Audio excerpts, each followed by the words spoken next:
Right, welcome to this index review for Orcs. One of my favourite armies, especially towards the end of 7th edition. You saw a good number of Orc battle reports on the channel.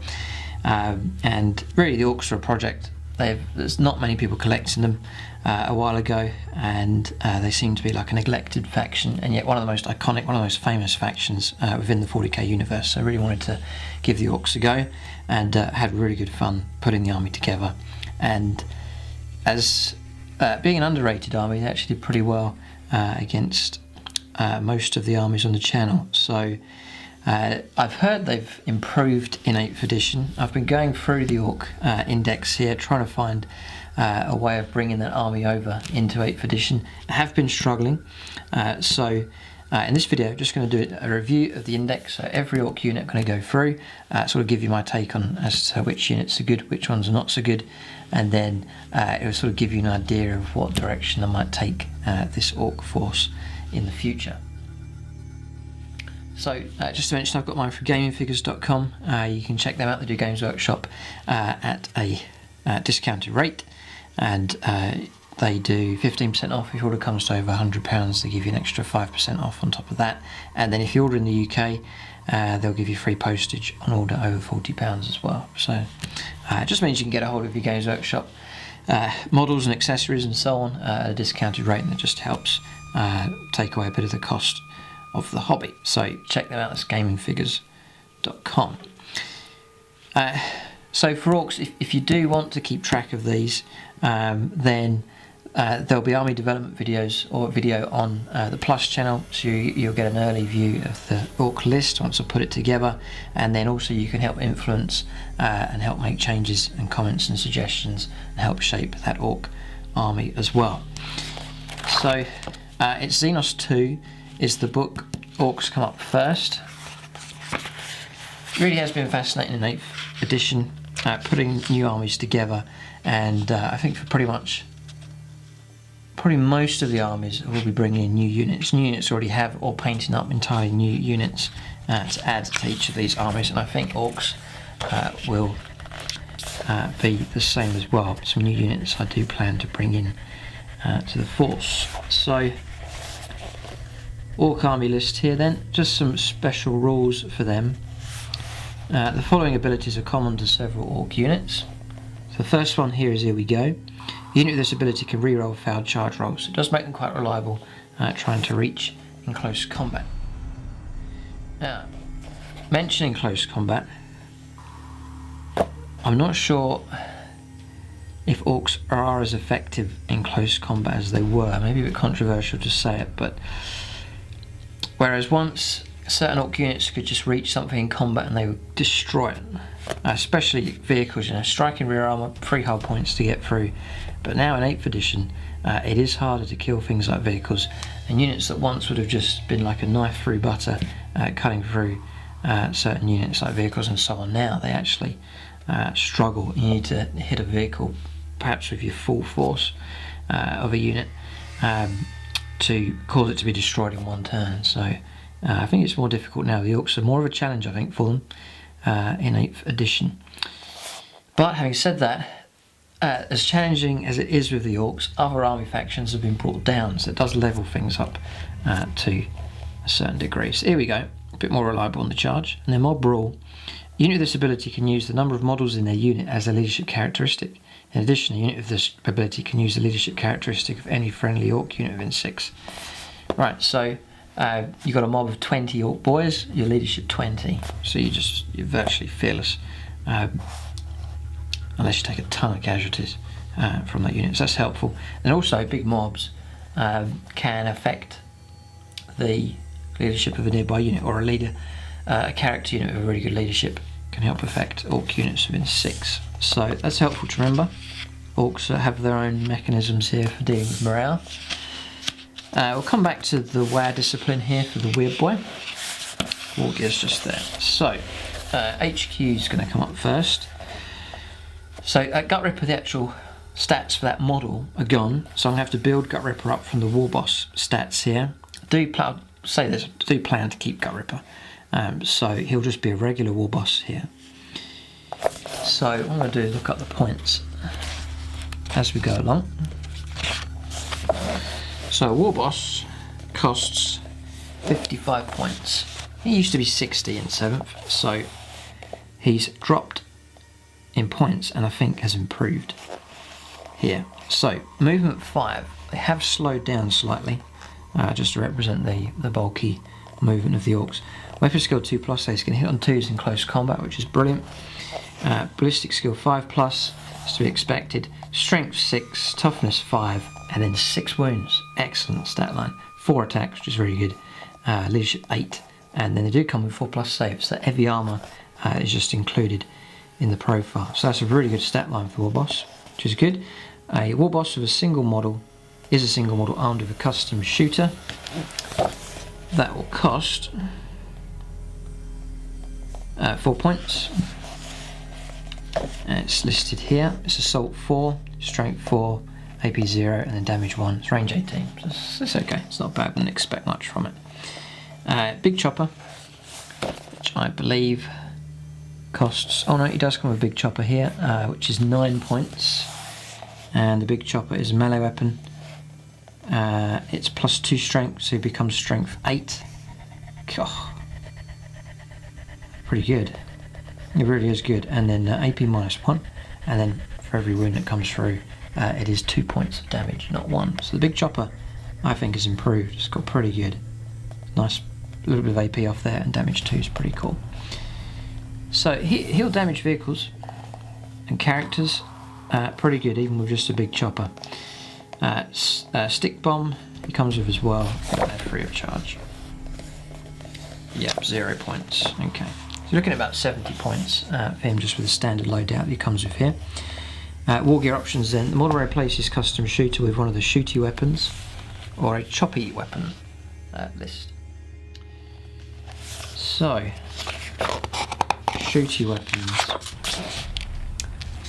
You can give him a shooter. It costs 0, so you can just take that. And that is range 18, assault 2, strength 4, AP 0, and 1 damage. You can downgrade him to that to save points. Then you can give him custom shooter with covered, combi weapon with a rocket launcher. So combi weapon rocket launcher is 20 points. Let's look up how this works. So you can fire it as a shooter, so it's quite a poor profile. And the rocket launcher's range 24, assault 1, strength 8, AP -2, and 3 damage. 20 points though. I don't think I bother with that. And then the combi weapon with Scorcher, I believe is the next one. Yeah, combi weapon with Scorcher is again the shooter option, and then Scorcher's range 8, assault D6, strength 5, AP -1, and hits, automatically hits its target. And that will cost a combi weapon with shooter is over Scorcher is 19 points, so it's a little bit less. It's not a bad weapon actually. And what's cool about that Scorcher is it negates the terrible ballistic skill of the Orcs. So they need 5s to hit, it's just D6 hits, so that's pretty reliable actually. Yeah, no, Scorcher's pretty cool. And the other thing is, now in 8th you can fire at one target, charge something else. You know, you can do like a drive-by shooting, charge another target, which is another cool, you know, nice bit of flexibility as well. It is range 8, but with the Orcs, you're probably looking to get nice and close to the opponent anyway. You can fire it out of open-top transports as well, drive up to stuff, and fire Scorchers out that way as well. So it's probably one of the, I'd say it's probably the best shooting option. That is taking the Scorcher, the custom Scorcher, combi Scorcher. Yeah. Okay. Now, one thing actually. Yes. Combi weapon with Scorcher. When attacking with this weapon, choose one or both profiles. If you choose both, subtract 1 from hit rolls. Well, I'm guessing that means that you could fire the Scorcher with, that's not going to be affected, and you just fire the shooter at -1 to hit, so you're on 6s to hit with 2 shots as well. So, you know, it's not bad at all. development, that is a pretty good weapon option. Okay. Choppy weapons then. Big chopper we've already seen. And then the power claw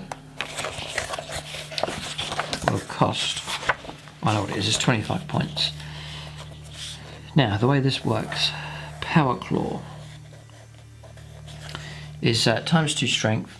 So remember, he's at strength 6, so you're looking at strength 12, which is brilliant. So it's going to be freeze to wound vehicles pretty much all the time. It's AP -3, so a 3+ save vehicle is going to drop to a 6+ save, and then damage is D3 each time that wound goes through. So doesn't really have the potential to destroy, 4 attacks coming through. Doesn't really have the potential to destroy a vehicle in one turn, which is a shame. Maybe half destroy it if you roll decently enough. So you see what I mean? A Warboss now charging into a Rhino isn't going to take it out in one turn. You're going to need to combine Orc characters and Orc units together in order to guarantee that kill. So that's what I'm saying, they're sort of not quite as good as they were. The other thing here is Power Claw, when attacking with this weapon, the way they represent unwieldy now, is you must subtract 1 from the hit rolls. So the good thing though, he is on 2s to hit to start off with, so he drops to 3s to hit with using that weapon. So 4 attacks, 3s to hit, maybe going to get 3 hits. 3s to wound, you can maybe cause 2 wounds on a vehicle. So then it's going to be 2 saves, say that they foul them both, needing 6s, 2d3 points of damage. So you're going to probably 1/3 kill a vehicle with that Power Claw on the Orc Warboss. Whereas previous edition, probably stood a good chance of blowing it up in 1 round of combat. So you see now how the Orcs have been knocked down a level. I mean, that applies to all of the factions, the way that works, but it seems that it's harder to kill vehicles to overwhelm all of those wounds in close combat. Now I'm thinking Orc Boyz could charge into a mob of 10 of them, 15 of them, a big chopper or a Power Claw for the knob, charging into a Rhino, rear armor 10, could glance it down, penetrate it and destroy it in a turn. Can't really do that now in 8th edition, so the Orc charge, obliterating loads of vehicles in 1 turn, I think is very, very difficult to pull off now in 8th edition. Just saying all this up front, just bearing that in mind, sort of get an idea of maybe a shift in emphasis perhaps for the Orcs, but you'll get an idea of what units I think may work better. So that's the loadout you can go for. Obviously I'd go for, Gut Ripper's just going to be maybe the combi missile, I mean that's what he comes with, and then the Power Claw for him. That's the upgrade. This model may take an attack squeak, and attack squeak is 0 points, you just may as well take it. The attack squeak you get is strength 4, AP -1. Each time a model with an attack squeak fights, it can make 2 additional attacks with this weapon. So you do your Power Claw attacks, and then you say, right, I'm going to use my squeak, you get 2 attacks with him as well. He'll be on 2s to hit strength 4, AP -1. So it's a bit of a bonus there, really going to get 6 attacks with that Warboss, so not bad at all. But having said all that, I do like the Warboss, I think they're pretty good. Right, so they have, here we go, a mob rule. Okay, his leadership's 8, so you can influence some Orc units nearby him. Here we go, so he gets 3-year-old charges. And then, wow, right, friendly Orc infantry units within 6 of this model at the start of the charge phase can charge even if they advance. So there's a bit of speed there for the Orcs. You can get your advance move and charge as well, which is pretty helpful. Breaking heads. If a clan unit fails a morale test within 3 inches of a friendly Orc Warboss, they can restore order with a brutal display of violence. If they do, the unit suffers D3 mortal wounds, but the morale test is then considered to have been passed. You've got to keep close, so it's 3 inches, but that can really help out with morale. Just sort of a replication of the previous rules there, the table that you used to roll on. They've replaced it with this breaking heads rule just there. So Warboss, generally pretty good. Alright, so next is Warboss in Mega Armour, and this may well be an option because he does improve a fair bit here. So Warboss in Mega Armour is 107 points, you are paying pretty much double for that. Movement 4, so it does drop a fair 4 inches is slow. Weapon skill 2+, ballistic skill 5+, strength 6, toughness 5, 7 wounds though, it's a lot of wounds. 4 attacks, leadership 8 and a 2+ save, so pretty tough. But 2+ armour not as tough as it used to be. With AP modifiers now, there's a lot of weapons out there that can knock that armour right down, so 2+ not as good as it was. A Warboss Mega Armor is a single model armed with a custom shooter and power claw, and you have to add that on top, so you're looking at about 130 odd points to equip him that way. I think that's more of a bargain here, but anyway, we've covered those, custom shooter and power claw. Here we go, and all the same rules here. No, it's all the same rules. Okay, so that's fine, so that's just the points cost for him. Next is a Warboss on a war bike, so this one might be Zog that I could configure to match this.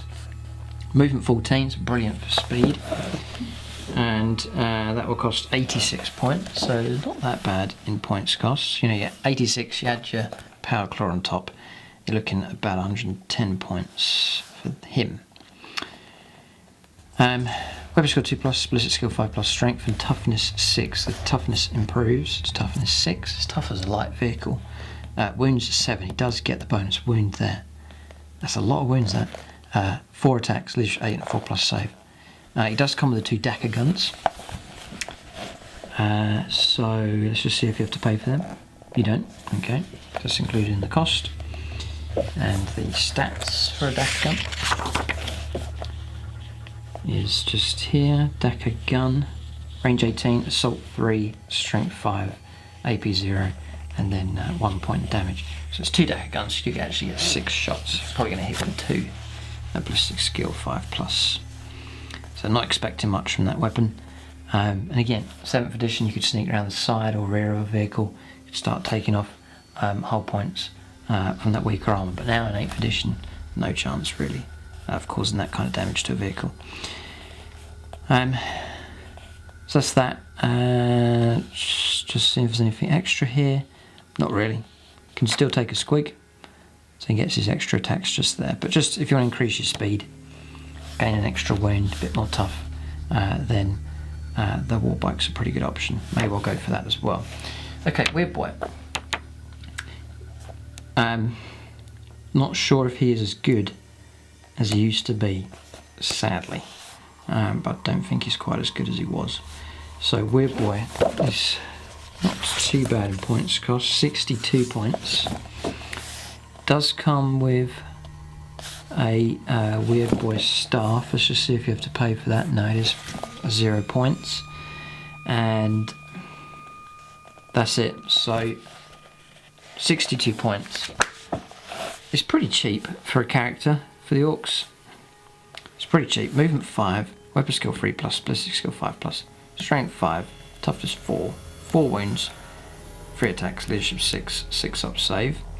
The Weirdboy staff isn't too bad actually, +2 strength, so he'll be fighting at strength 7. It's AP -1, so he'd knock off a bit of the armour, and it's D3 points of damage as well, so it's a decent enough weapon. It's better than a big chopper. So here we go, mob rule. WAAAGH energy. Add 1 to any psychic test rolls made for this model for every 10 friendly orc models within 10.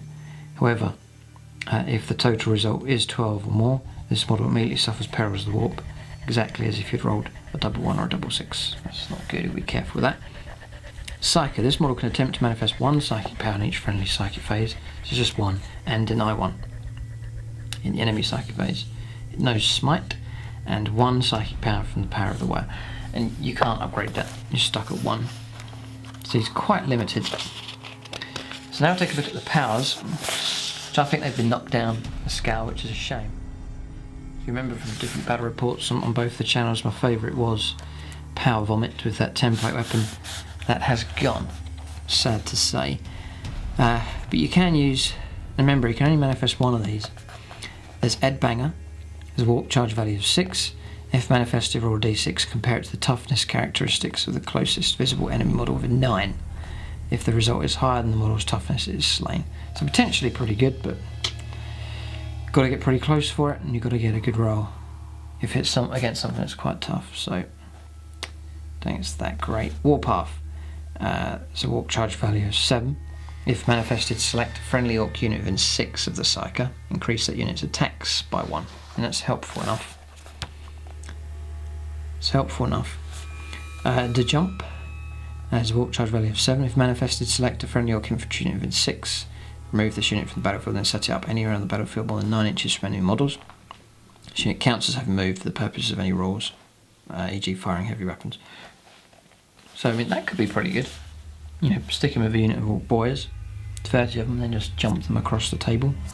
That would scare your opponents. The powers aren't terrible. They're not terrible, but I just don't rate him. You may well see him being removed from the list, perhaps being replaced with another HQ type. I'm not totally sure, but there is some doubt cast on the Weirdboy. I just don't think he's quite as good as he was. But it's not terrible. Still not too bad a unit, and cheap as well. Okay. Plenty of options for the Orcs. They just have a nice lot of HQs. Decent HQs as well. I mean, they're not the best in 40k, but there's a nice spread of them. And some of them are pretty good. So got the Big Mech next. Big Mech's 55 points. It's cheap. He's movement 5, weapon skill 3+, ballistic skill 5+, strength 5, toughness 4, 4 wounds, 3 attacks, leadership 7, 4+ save. He comes with a slugger, chopper, and stick bombs.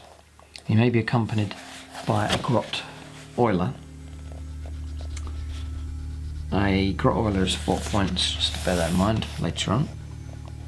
So, this model may replace its slugger with one of the souped up weapons or choppy weapons lists, or either a custom force field or a shock attack gun. Alright, so we've covered those weapons already, so you can give him power claw and that kind of thing. But custom force field is here. Now that costs 20 points. I think it's pretty good. I think it's helpful for the Orcs. If this model is equipped with a custom force field, friendly Orc units that are entirely within 9, so you've got to keep the entire, it's like a bubble, you have to keep them within, have a 5+ invuln save against ranged weapons. It's very helpful. If the Big Mech is embarked, the vehicle transporting it has a 5+ invuln save against ranged weapons instead. I think that's pretty helpful, and then combining with some other special rules he has, I think it's a pretty good unit. If you've got a key, I'm thinking my shuttle bus battle wagon, looking to protect it a little bit more. Put him inside, you're going to be granting a 5+ invuln save for all the shots coming through. That's 1/3 of the shots you're going to stop. And then the ability to repair as you drive along as well. So I think that's pretty good. So here it says Big Mechanic. At the end of your movement phase, this model can repair a single friendly vehicle within 3 inches. That model regains D3 wounds lost earlier in the battle. A vehicle can only be repaired once per turn. So you can just drive along, keep repairing the tank as he goes. Grot Oiler. Remember you're paying 4 points for this once per game. A Grot Oiler can assist his master in making repairs. When it does so, the vehicle the mech is repairing gains 1 additional wound. So you say, right, I'm going to use up my Grot Oiler. You get an extra wound and then you remove him from play. It does have a stat line, by the way, the Grot Oiler. 5 inches, 5 up weapon skill, 4 up ballistic skill, strength and toughness 2, 1 wound, 1 attack, leadership 4. So, okay. And that is it. Okay, so so you look at 55 plus 20, 75 points for someone that can protect with 5+ invuln and then repair as well. And he has his own stat line. Give him a big chopper or something and he can attack with 3 attacks as well, do some kind of damage. Now, a shock attack gun.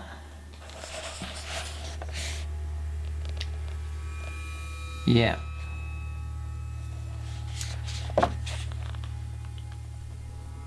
Now, I'll just cover this first of all. He may replace his chopper with one of the souped up weapons or a choppy weapons list or a kill saw. So kill saw will cost 28 points for one of them, which is as much as he can take. And a kill saw is ×2 strength, like the power claw, but it's AP -4. So 3+ vehicles not going to get anything. and then the damage is 2, just a flat 2, so more reliable. Not quite the potential of the Power Claw, but more reliable. It's just a straight 2 damage every time. When you attack this weapon, you have to subtract 1, so he will be on 4s to hit. 3 attacks, 4s to hit, you're going to get 1 or 2 hits per turn. So again, you can't really expect too much from these Orc characters. As far as damage is concerned, it's going to have to be ganging up with multiple units, and then that means the Orcs are concentrated and using a lot of their might to overcome just 1 unit. So I think it can't be chuck a unit in, it's guaranteed to destroy a vehicle, then it dies. You've got to try and work in a bit of durability to the Orcs so that they take out 1 target, they have to survive, then take out another and survive, and just that grind to make them not so much of a glass hammer army, but to have a bit more durability. I think may well help them more in 8th edition. So just the last thing to check out here is the shock attack gun. Love the model's fantastic. It's 45 points. It is a fair bit, it makes him 100 points. And I think you have to take that. And you can't take that and the custom force field. Nope. So, shock attack gun, range 60, nice bit of range for the Orcs. Heavy D6, very unreliable. If you could roll a 1, you could roll a 6. The strength is 2d6, probably average about strength 7. It's AP -5, which is crazy. And then damage is d3. Before firing this weapon, roll once to determine the strength of all its shots. If the result is 11 or more, do not make wound rolls. Instead, each attack that hit causes d3 mortal wounds. So, it's okay, random gun, but potential to cause trouble, so it's pretty good. And the model here is really, really nice. I'm not sure if I go down that route, but maybe for fun. All players say it's good fun to have one in the army, so it does look pretty cool. Okay, so the next option is a big mech in Mega Armour. That will cost 77 points, which is pretty cheap. You get movement drops to 4, but you get an extra wounds, 5 wounds, 3 attacks though, Lish 8, 2+ save, so nice and reliable. A single one is armed with a custom Mega Blaster and a Power Claw, can be accompanied by a Grot Oiler. Custom Mega Blaster is that will cost 9 points, which is cheap. It's range 24, assault 1, big disadvantage, 1 shot, 5+. But if you do get that hit, 2/3 of the time you're not. But if you do get that hit, it's strength 8, AP -3 and D3 points of damage. Roll of 1, the bearer suffers a mortal wound. So, just not very reliable. BS 5+ is a real struggle for the Orcs. This model replaces custom Mega Blaster with one of the shooty weapons or a kill saw. This model may take a teleport blaster or custom force field. So the teleport blaster, you see this on the Mega Nobz set. You can equip him with that upgrade. A teleport blaster is 11 points. It's pretty cheap actually. It's range 12. Assault D3, so you could get 1 shot or 2 shots or 3 shots. Strength 8, AP -2. It's 1 point damage. If the model suffers any unsaved wounds from this weapon and is not slain, roll d6 at the end of the phase. If the result is greater than the model's wounds, it is slain. So the chance there to cause trouble, a bit random, but chance there to cause a bit of trouble with that. I probably wouldn't bother with that one. So then you've got custom force field, big mechanic, Grot Oiler that we've already covered. So out of all of these so far, I'd say regular Warboss, big mech, I like as well. Warboss on a bike's pretty cool also. So next is a big mech on a warbike, right? So you can go for that option as well. You just get big mech on a warbike. It's 81 points. Get the extra wound, 5 wounds. Do get 4 up save. The Warbike comes with the Dakkajet guns, 2 of them, and then it's just all the usual, just there. Yeah, okay.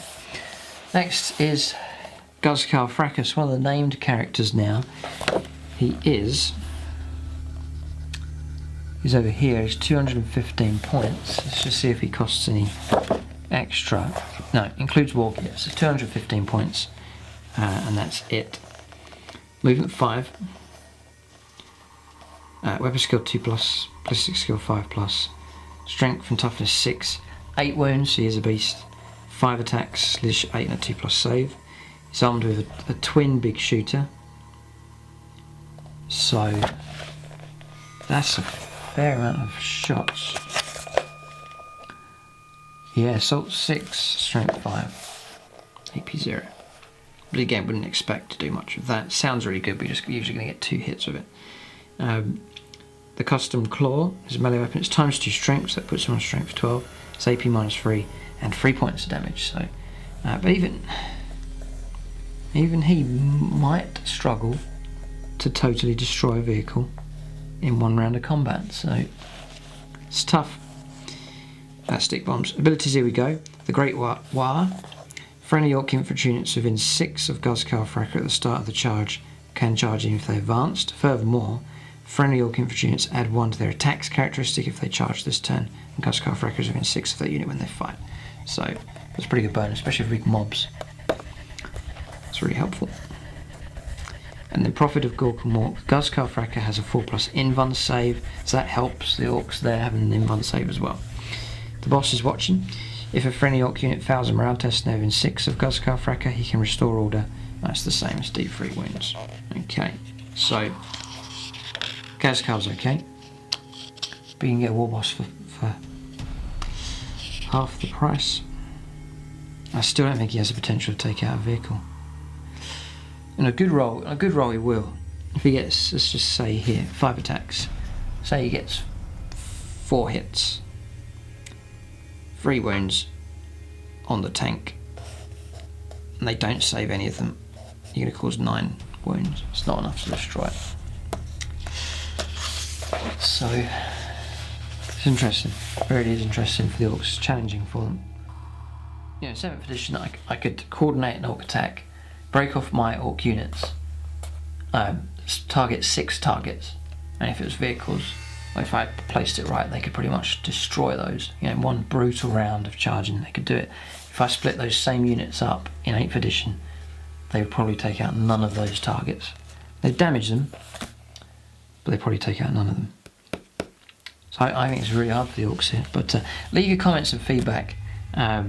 Here is the point. Here is the place to really lay out some good Orc tactica to try and help the Orcs. You want them to get off to a good start here in 8th edition. It's a Captain Badrukk here. See what he can do. 84 points. Don't pay any more for him. He's movement 5, weapon skill 2+, 4+ ballistic skill. Strength 5, toughness 4, 6 wounds, 4 attacks, leadership 8, 3+ save. He's a single model armed with a slugger, chopper, stick bombs, and a Rippa. Maybe accompanied up by up to 3 ammo runts as they run around him, helping him out. Only 1 of this unit can be included in your army. So the Rippa is, choose the following profile. Standard, range 24, heavy 3, so 3 shots. Gonna get 1 or 2 hits, ballistic skill 4+. Strength 7, AP -3, and then 2 points of damage. Yeah, the stats are good, but they're just Orcs unreliable.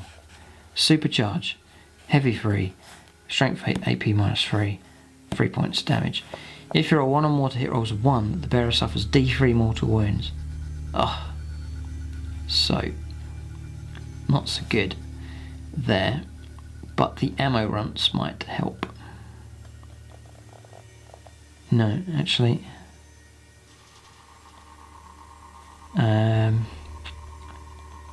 you can yes, you can. Yeah, no, the ammo runts do help. Just here, so it says here, ammo runt. Each time Captain Badrukk shoots, when making hit rolls for him, you can reroll 1 dice for each ammo runt accompanying him.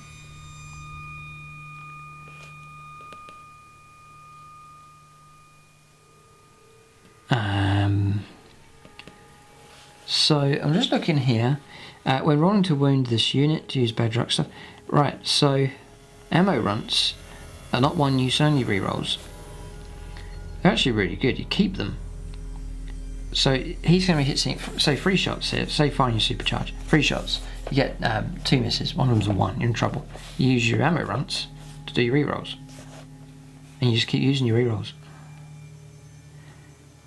You can reroll 1 dice for each ammo runt accompanying him. Yeah, and he's got 3 of them. So that makes him a lot more reliable, and it gets him out of trouble for getting that dreaded 1 if you supercharge. So there's a pretty good incentive to supercharge. And if you roll that 1, do the reroll. It's quite unlikely you're going to roll 1 followed by 1. So pretty good. Flash kits. You can reroll to hit rolls of 1 in the shooting phase for friendly units of flash kits within 6. Okay, so these are perfect one to accompany them. And then gold tooth armour. Captain Badrukk has a 5+ in-run save. And his save here is 3+. So Badrukk is pretty good, actually. Yeah, no, he is good. Yeah, no, so he's nice. And the model's quite nice. I don't think I'll go down that route, but he's pretty good. Right, next one is Boss Zagstruck. 88 points for him. Movement 12, this is the jump. Infantry 1.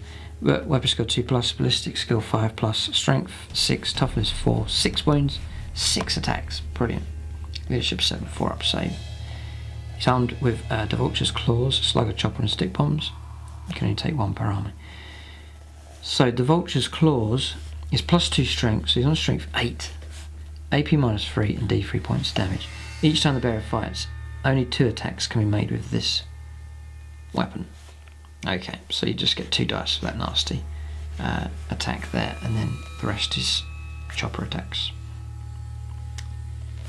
Okay. Here we go, my brawl. Full throttle. Zagstruck can advance and charge in the same turn. If he does so, roll d6 after any Overwatch has been resolved. Roll of a 1. He suffers a mortal wound. Cyborg body. Each time he loses a wound, roll a d6. On a 5 or more, the wound is not lost. You cannot take Doc's tools or Biker's tools roll for this model if you do so. Okay. Drill Boss. Friendly units of Goth Stormboyz within 6 automatically pass them around. Okay, so it's handy to have around them as well. So that's Boss Zagstruck. I think they've reflected the rules for him better. You know, with those claws he has on his feet coming down, 2 attacks, it makes sense. So notice in 8th edition they've matched the rules to the fluff of the models in a lot of ways. A lot of times they've done that. They've done a pretty good job of doing that, and here's an example here. Boss Zagstruck. Boss Snikrot. Still HQs here.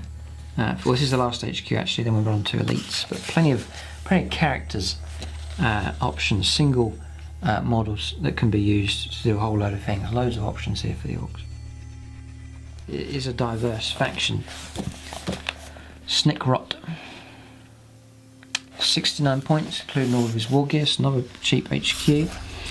His movement 6, 2+ weapon skill, 5+ ballistic skill, strength 6, toughness 4, 6 wounds, 6 attacks. So a lot of attacks. Okay. Single model armed with Mork's teeth and stick bombs. So Mork's teeth is a melee weapon. Strength for the user is at strength 6, that's good. AP -1 and 2 points of damage, that's not bad. It's okay. Sneakiest Git. When he is in cover, add 3 instead of 1 to save and throws for Boss Snikrot. So brilliant in cover. Well, his save goes up to a 3+, so it's okay. Cunning Infiltrator. During deployment, you can set up Boss Snikrot and hide in place by placing him on the battlefield. At the end of any of your movement phases, Snikrot can stalk from his hiding place. Set him up anywhere on the battlefield that is more than 9 inches away from any enemy models. Okay, instead of placing him on the battlefield, just keep him off the table, and then he just appears anywhere within 9. It's virtually just like deep striking. Red Skull Kommandos. It's a really good title, that. You can reroll to hit rolls of 1 in the fight phase for friendly units of Blood Axe Kommandos within 6 of Snikrot. So he's the perfect character to go with them. Terrifying Killer. Enemy units taken morale tests within 6. Add 1 to the result. So that's him. So it's nice HQs to match with the theme of your different clans you're going to go for your Orcs. So on to elites next. And on this page there's another model I've got my eye on as well. So first of all is the mech. That's that single model. I used to take them sometimes in my Orc lists, especially in the early lists that I had. Those single models that you could dot them around your army to do repairs. They're quite cheap, I believe.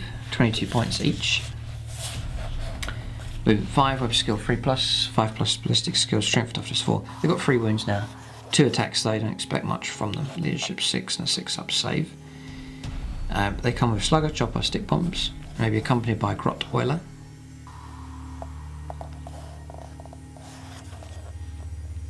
Yep. You can give them a kill saw, but I think you'd be wasting points on such a low profile model. Souped up weapons, you can go for maybe an option mechanic, but for him you only gain 1 lost wound, not D3 like the big mech, so it's 1 wound's not much, and you can only repair a vehicle can only be repaired once each turn, so you can't pile up your mechs and do loads of repairs. It's just got to be once. That's quite limiting. The grot oiler can assist. When he does so, you remove the grot oiler and then you get +1 wound recovered once per game. Yeah, it is. Yeah, okay. So mechs are okay. I don't think they're as effective. Probably just worth going for the big mech instead.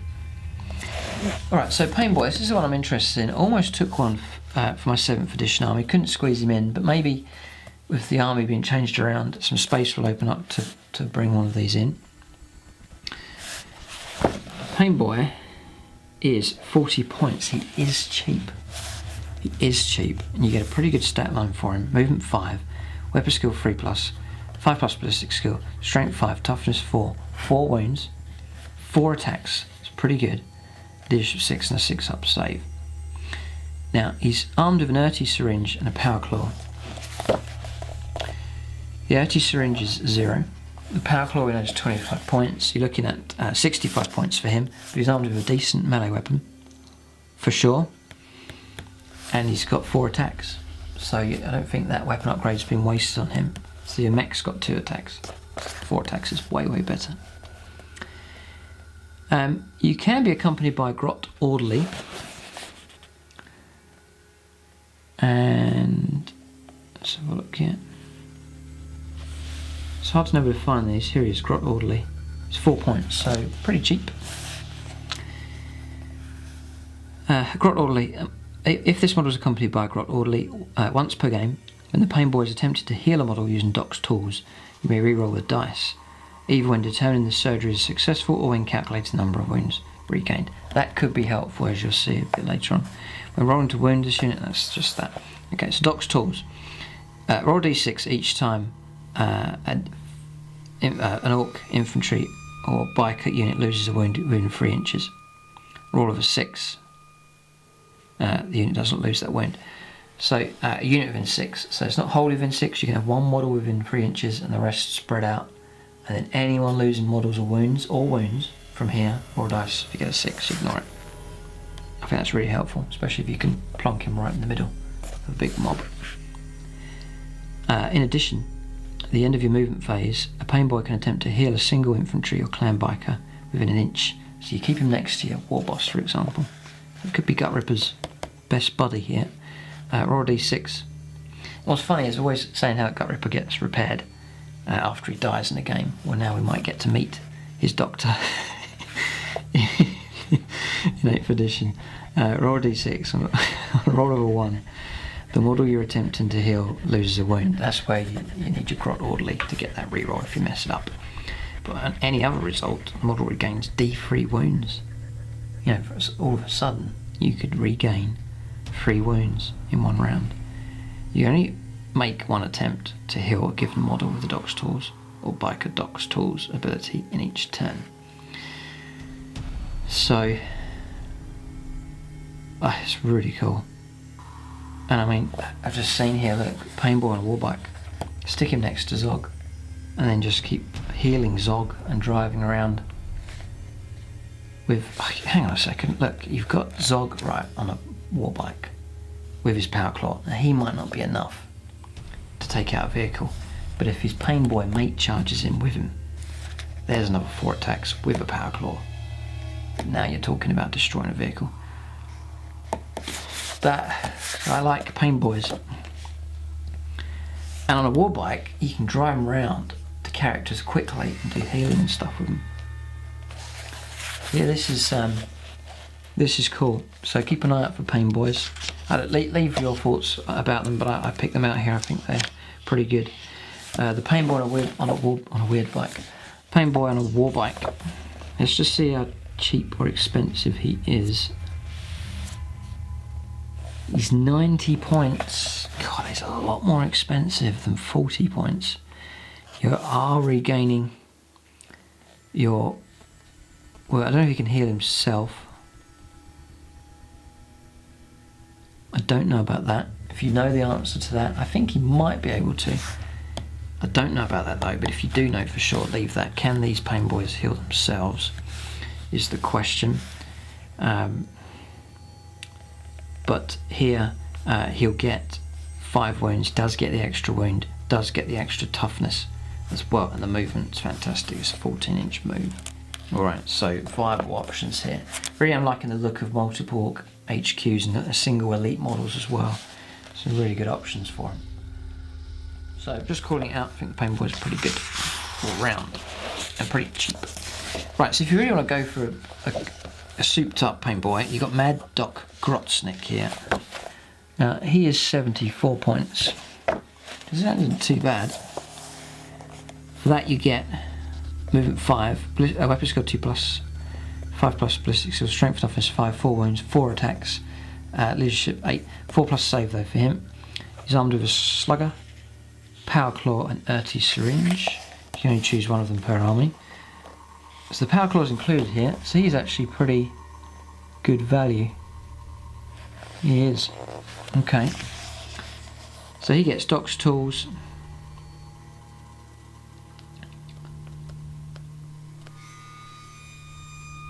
That's the same, just reading it through here. In addition, it's D3. That's the same. Super Cyborg Body. Each time this model loses a wound, roll a D6. Roll of a 5 or a 6, that wound is not lost. So judging by that rule being there, I don't think they get to heal themselves.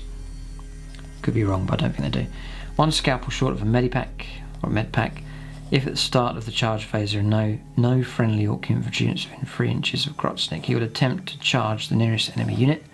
If there is one within 12, he will do this even if he advanced or fell back this turn, but not if he is already within an inch of an enemy unit. Okay, so just a bit of randomness there for him. So now on to troops, sort of. I mean, there's troops here, but then we're back onto elites again, so it's kind of mixed up a bit here. Okay, so Orc Boyz.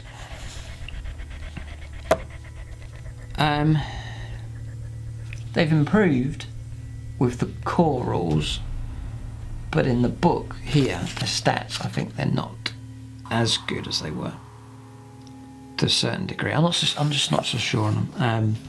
The massive rule for them now is that if you charge, you get to go first. That's big, and it is helpful for Orc Boyz. Very, can't deny that. But there's some downsides. I can't take heavy armor anymore. Big disadvantage. There's attacks drop down on the charge, so you can't get 4 attacks now on the charge as well. And just with the core rules as well, you can't glance a vehicle to death now. It's more of a grind, I think. You can still do it, but it's still not quite as good, as effective as it used to be. So standard Orc Boy now is 5 inches move, so he's dropped an inch.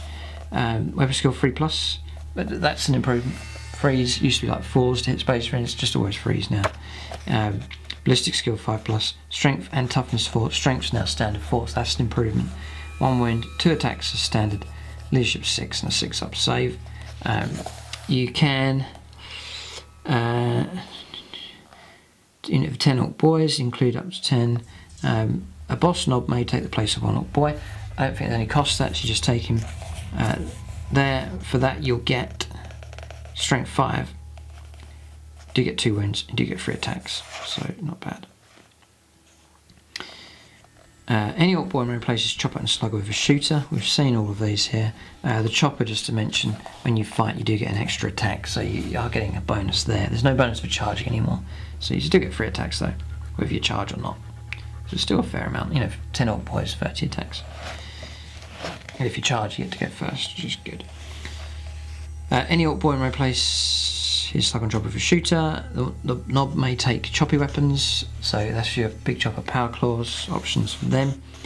And again, doesn't really have the potential to destroy vehicles, whether it's worth. There's that aspect to it. It is -1 to hit as well, so he's on 4s to hit with it. It's not too reliable. The other advantage though is that you choose your models to die, so the Nob can be the last one to die. You bury him inside a mob. It's going to take ages for your opponent to work through the regular Orc Boys to get to him. That means you can just chop away. And the other advantage is there's no challenges anymore as well, so he's quite safe buried inside that unit. So that's some pretty good advantages. But I'm not going to expect too much from the 3 attacks and 4s to hit. Not that reliable. For every 10 models in the unit, 1 Orc Boy may replace his Slugger and Chopper with heavy weapons. So that's your rocket launchers, big shooters and so on. We'll cover those a bit later. They are sort of covered later on, the rocket launcher, especially with the Tankbustas. Here we go, mob rule. Green Tide. If this unit contains 20 or more models, add 1 to the attack's characteristic. Oh, there you go. So there's where you get your extra attacks. But the restriction is you've got to take. No, it's not. No, it's not. You've got to take 20 models. You've got to maintain 20 models. So you buy a mob of 20, you've got your special rule. You lose 1 model, now you've lost it. So you've got to go really for mobs of 30. Mobs of 30. That gives you really good morale. Gives you your Nob buried inside the unit, and it gives you +1 characteristic as well. And it's not when you charge, it's just +1 characteristic. So, yeah, no, boys are okay. Change your mind. They're not too bad. But if you go for the larger mob, you can't really fit them inside your transport. This is affecting my army now. If I keep all boys, keep them at their most effective now in 8th. Got to drop the transports. And then they're on foot. It's different. It's going to be a different army for sure. Next is Gretchin. A foe to be feared. Power level 2. These are your troops options, by the way. It's Boys and Gretchin, as it was before, really. Gretchin, 3 points each. Very cheap if you want to fill your army out. Maybe you're going for brigade. You want to get loads of your troops filled out. Units of 10 of them, 30 points a time. Quickly fill your army out. Gretchin stat line, just what you'd expect. Movement 5, weapon skill 5+, 4+ ballistic skill, strength and toughness 2, 1 wound, 1 attack. Leadership 4. You can go all the way up to 30 of them. Surprisingly dangerous in large numbers. If your unit of Gretchin includes 21 models, you can add 1 to the hit rolls. Cool. So I think that's shooting and close combat. They come with grot blasters, range 12, pistol 1, strength 3, AP -0. And then damage 1. That's it. Here's your Runtford here. So he doesn't join the unit. He just has to hang around near them. Runtford. His power level 1. He's 26 points. So see if you have to pay for the other stuff. A grabber stick is 0, and a grot prod is 0. 26 points, 3+ weapon skill, not bad, ballistic skill 5+, strength toughness 4, 4 wounds, 3 attacks, leadership 7, leadership 7 is pretty good. The grabber stick is +1 strength, each time the bearer fights you can make an additional attack with this weapon, so that's just that. The grot prod is melee 2, +2 strength, so that puts on strength 6, AP -1. Don't expect much from him.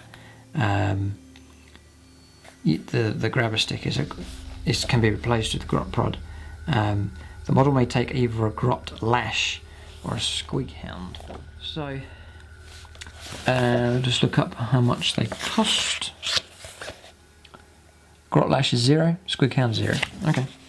This model may take either a Grotlash or a Squighound, so you can choose one or the other. If you go for a Squighound, the unit comprised entirely of Gretchin, fails a morale test within 3 inches of enemy Runtfords. With a Squighound, ignore the result, D3, models from the unit are slain instead. Alright, so he gobbles some up if they run. So you'll keep them in order. You will. Grotlash. If your unit comprised entirely of Gretchin is within 3 inches of Runtford, with a Grotlash, you can reroll hit rolls of 1 in the fight phase. Alright, okay. So that's that option there as well. Okay, so I'm back onto, well, elites there actually. Yeah, so we're back into elites now. Burna Boyz next. So, Burna Boyz then. 14 points, does not include Wargame. So how much is a burner? It is 0, so they're 14 points each. Take 10 of them for 140 points. You get movement 5, weapon skill 3+, ballistic skill 5+, just all the usual stat line there for Orcs, 6 up save. Now, you can take up to, we've got up to 15 of them, up to 3 spanners can each take the place of a Burna Boy. Up to 3 spanners can take the place of a Burna Boy. Okay. The Burna Boy is armed with his burner and stick bombs. Each spanner is armed with a slugger, chopper and stick bombs. Okay. So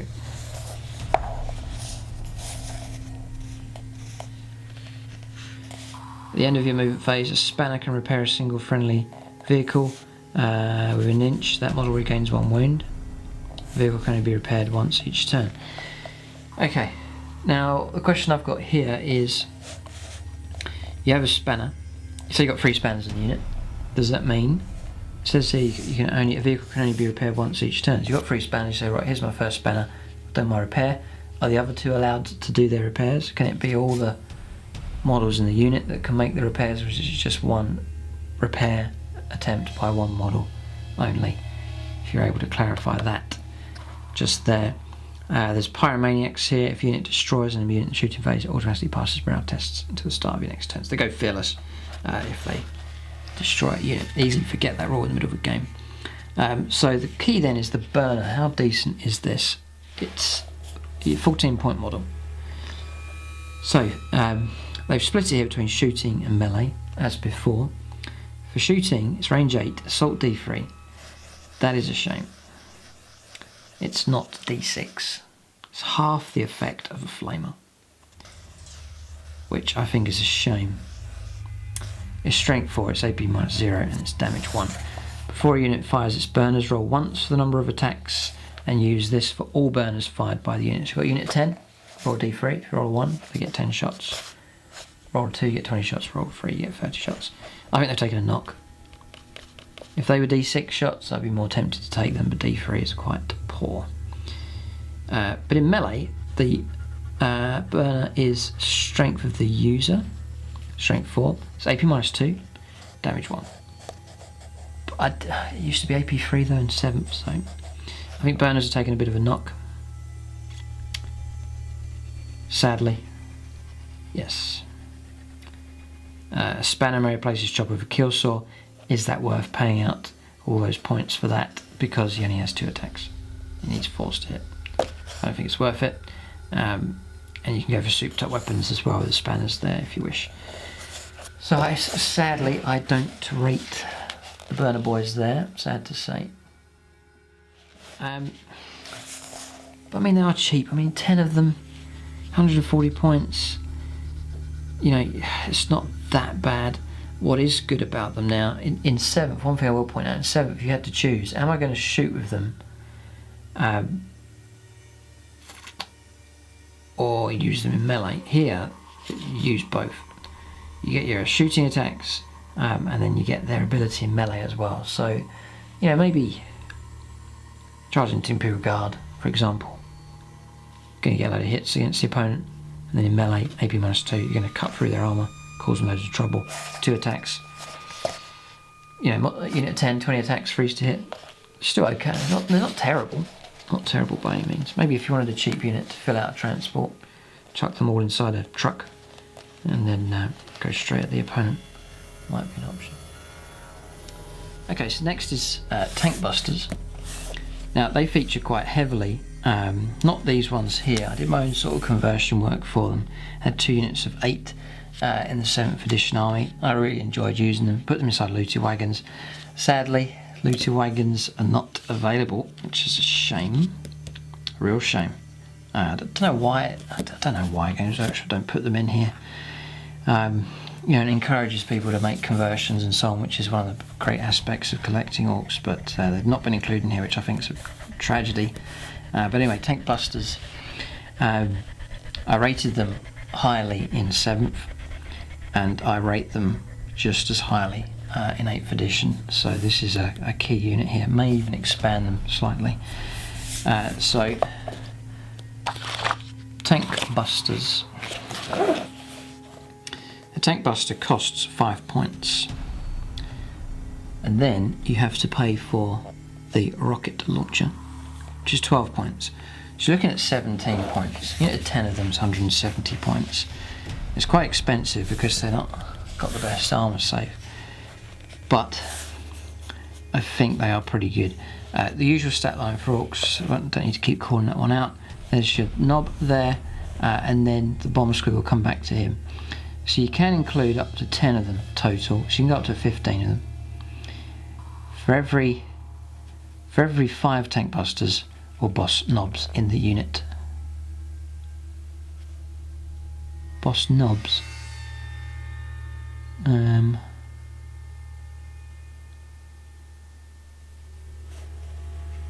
Okay. 5 Tankbustas or boss Nobz. Okay, I was just wondering. I thought I was just reading it through there. I thought you could take multiple boss Nobz just for free, but it doesn't work that way. For every 5 Tankbustas or boss Nobz. So if you had 4 Tankbustas and a boss Nob, that qualifies you. So I'm just a scary moment there. You can be accompanied by up to 2 bomb squigs. So for example, if I want to take 3 bomb squigs or 4 of them, I'm going to need to take unit 10. So I may expand. They're at 8 at the moment. I may go for units of 10, just to paint up a few extra models and just to increase them in size. Now, each now are more expensive. They're 17. Now they used to be. They're 13 in 7th edition. Each Tankbuster is armed with rocket launchers, stick bombs, and Tankbuster bombs. Each bomb squig carries a squig bomb. So first is the rocket launcher. Range 24, hasn't changed. Assault 1 shot. Strength 8. That's decent against monstrous creatures, vehicles. AP -2, which is okay. Just takes the edge off armor. 3+ armor save drops to 5+. It's quite good. And then the damage here, I think this is the crucial part, is damage free. It's not random. It's guaranteed 3 points of damage. That's really, really good. A unit of 10 of these does, I think, have the potential to take out a vehicle in 1 round of shooting, which is helpful. And especially if they're armed with these squig bombs. A squig bomb is range 18. It's assault 1, it's strength 8, it's AP -2, but look at the damage, it's D6 points of damage. If you get 4 of these to hit the target and you cause, say, 3 wounds, it's 3d6 points of damage. You're going to wreck stuff though. They can't hit targets that can fly, so no to jet bikes, skimmers, storm ravens, that kind of thing. He dies once he's made the attack. Here's the cool bit. The weapon skill and ballistic skill is 2+, so similar to the old rules, 2s to hit there.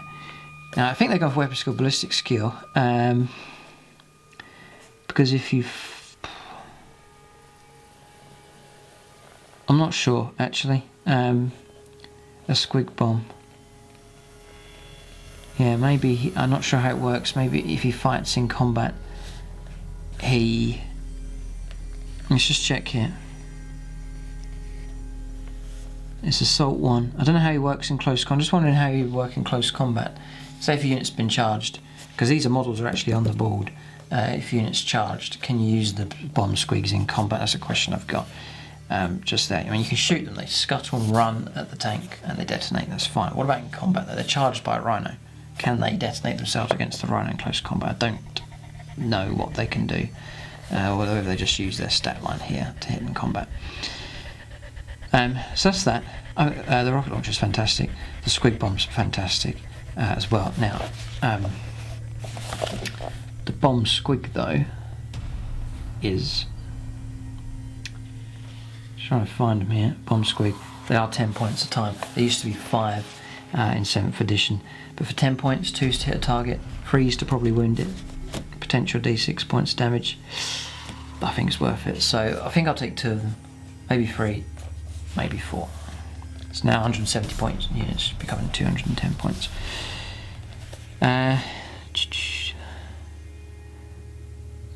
So look here. Each Tankbuster and boss knob is armed. That's okay. Okay. So then you got the Tankbuster bomb. All armed with Tankbuster bombs. It's grenade D3. It can be thrown here. Strength 6 D3. Strength 8 AP -2. D6 points of damage. So if you get close to the target, I don't know, I'm not sure how many can throw the grenade now. I think it's 1. So one guy can throw the grenade, D3 shots, in 5s to hit, with potential re-rolls here, which I'll come to in a moment, and then it's D6 points of damage. So there's a nasty sting in the tail for these. The boss knob may replace his rocket launcher with one item from the choppy weapons. You can go power claw, that kind of stuff, but I think it's worth taking the rocket there, so I can't see the point in doing that. Up to 2 Tankbusters may replace their rocket launcher with a tank hammer. Tank hammer costs 10 points. So for 10 points, it's 2 points cheaper than taking the rocket launcher. You drop that 12 points, you pay just 10. So really it's just a 15-point model.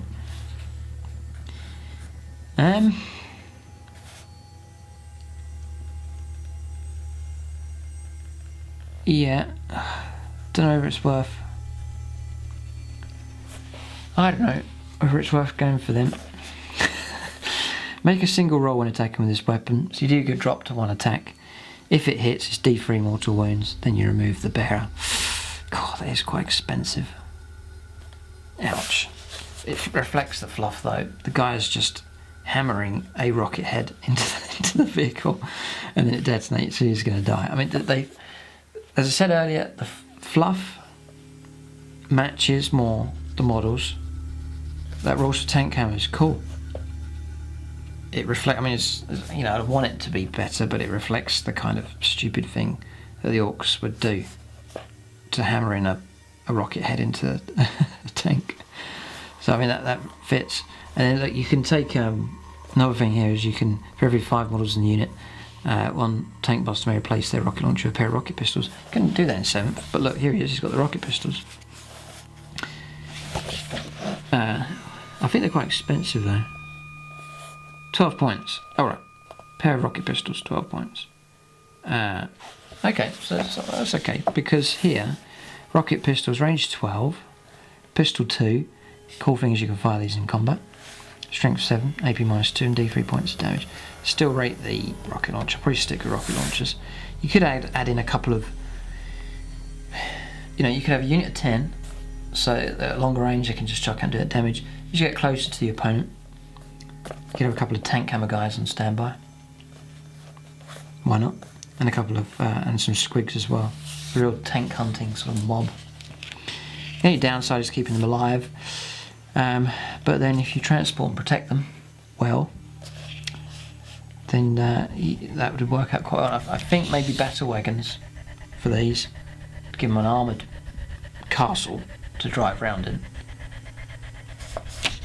Maybe will be an option. And what they're carrying here is assault weapons.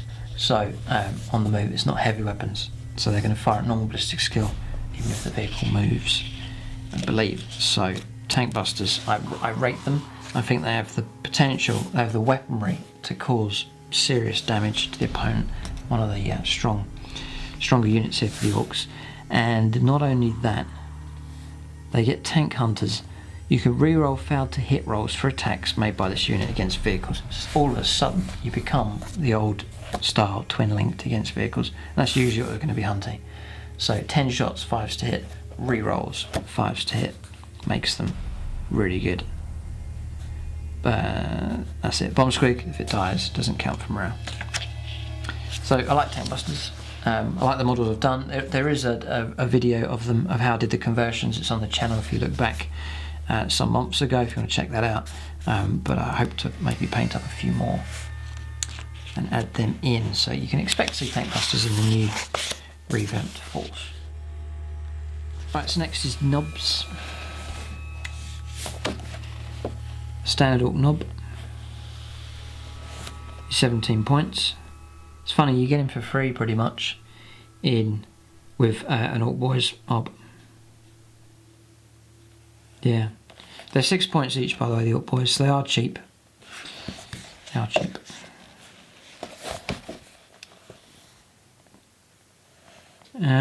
Yeah, I'm just checking here. I could be wrong, actually. Boys. A boss nob may take the place of one Orc Boy. Boss nob. No. I still think you get him for free. Again, if you know the answer to that, but it looks like you get the boss nob for free. Nobs you have to pay for 17 points. Just to have the privilege of them being a unit on their own. So units of 3 to 10. It says here though, Nobz is 1 boss nob and 4 nobs. Include up to 5 more of them. They're armed with slugger, chopper and stick bombs. Some freeze to hit these guys. They're strength 5, toughness 4, 2 wounds, it's a bit more durable. Do have 3 attacks, nice lot of attacks, and then they do have the 4+ saves. They've given them a fair bit of bonuses there, including the heavy armour. Any model may replace, may take items from the shooty weapons. Any model may replace its chopper with a kill saw, power stabber. Power stabber strength for the user, which is strength 5, so AP -2, 1 point of damage. And that's reflected in the war gear. One of the models I have does have this kind of power stabber type weapon on there. So again, fluffy, which is really good. How much is a power stabber? Is the question. 3 points. Oh, 3 points. Nice. Cool. No problem at all. Okay, that's really good. Says that one, all choppy weapons, so you can give them big choppers and so on. It's a pretty good unit actually for hacking through the opponent. You can configure them to go for heavy stuff. You can configure them to go for medium to lighter infantry. You can just give them a load of big choppers and power stabbers, and they can hack their way through. And on the charge, you're going to get to go first. Not bad actually. For every 5 models in the unit, excluding ammo runts, one may have a cyborg body. Okay. Keep in order. Roll d6 for each enemy model that flees. A unit that's within 3 inches of any friendly unit with this ability. On a 6, that model doesn't flee. Cyborg body. Each time a model with a cyborg body loses a wound, roll d6. On a 6, the wound is not lost. You can't combine that with dog stalls. Okay. You've got ammo runts here as well. So yeah, nobs aren't a bad option. If you can protect them enough, you arm them well, they get to charge and fight first. Could be pretty brutal. And you could configure them in a way that they'll do significant damage to a vehicle. So Nob with a WAAAGH banner is next. Now this may well turn out to be a crucial unit here. Nob with a WAAAGH banner is 75 points. It's quite expensive. Weapon skill 3+, strength, BS 5+, strength 5, toughness 4, 4 wounds, 3 attacks, leadership 6, 4 up save. It's a single model, armed with a WAAAGH banner, which is 0 points, custom shooter, which is 4 points, and stick bombs. The WAAAGH banner is a melee weapon you can use. It's +2 strength, makes him strength 7. There's no minus AP. It is 2 points of damage though. Not that deadly. No, WAAAGH banner. Units within 6 add 1 to their hit rolls. That is helpful. the more units you have nearby, obviously the better it is. It is helpful for Mega Nobz. Mega Nobz need 3s to hit. With their power claws, they need 4s to hit. All of a sudden, they're not that reliable in close combat. But if you have the WAAAGH banner nearby, you get +1 to hit, they go back up to 3+. So it might be a way of boosting them. Warbosses armed with power claws, 2s to hit. With power claws, 3s to hit. They go back to 2s to hit if the WAAAGH banner is nearby. So if you have a concentration of Orcs, you may have to pay out for him, but it becomes worth it if you keep him in amongst a load of units, if he's doing bonuses to a load of units. It's a potential option here. He has the keeping order special as well. So it's just expensive, which is a shame, but may well need something like that to boost the Orcs up. Right, so Nobz on war bikes. So look here. They're 42 points each.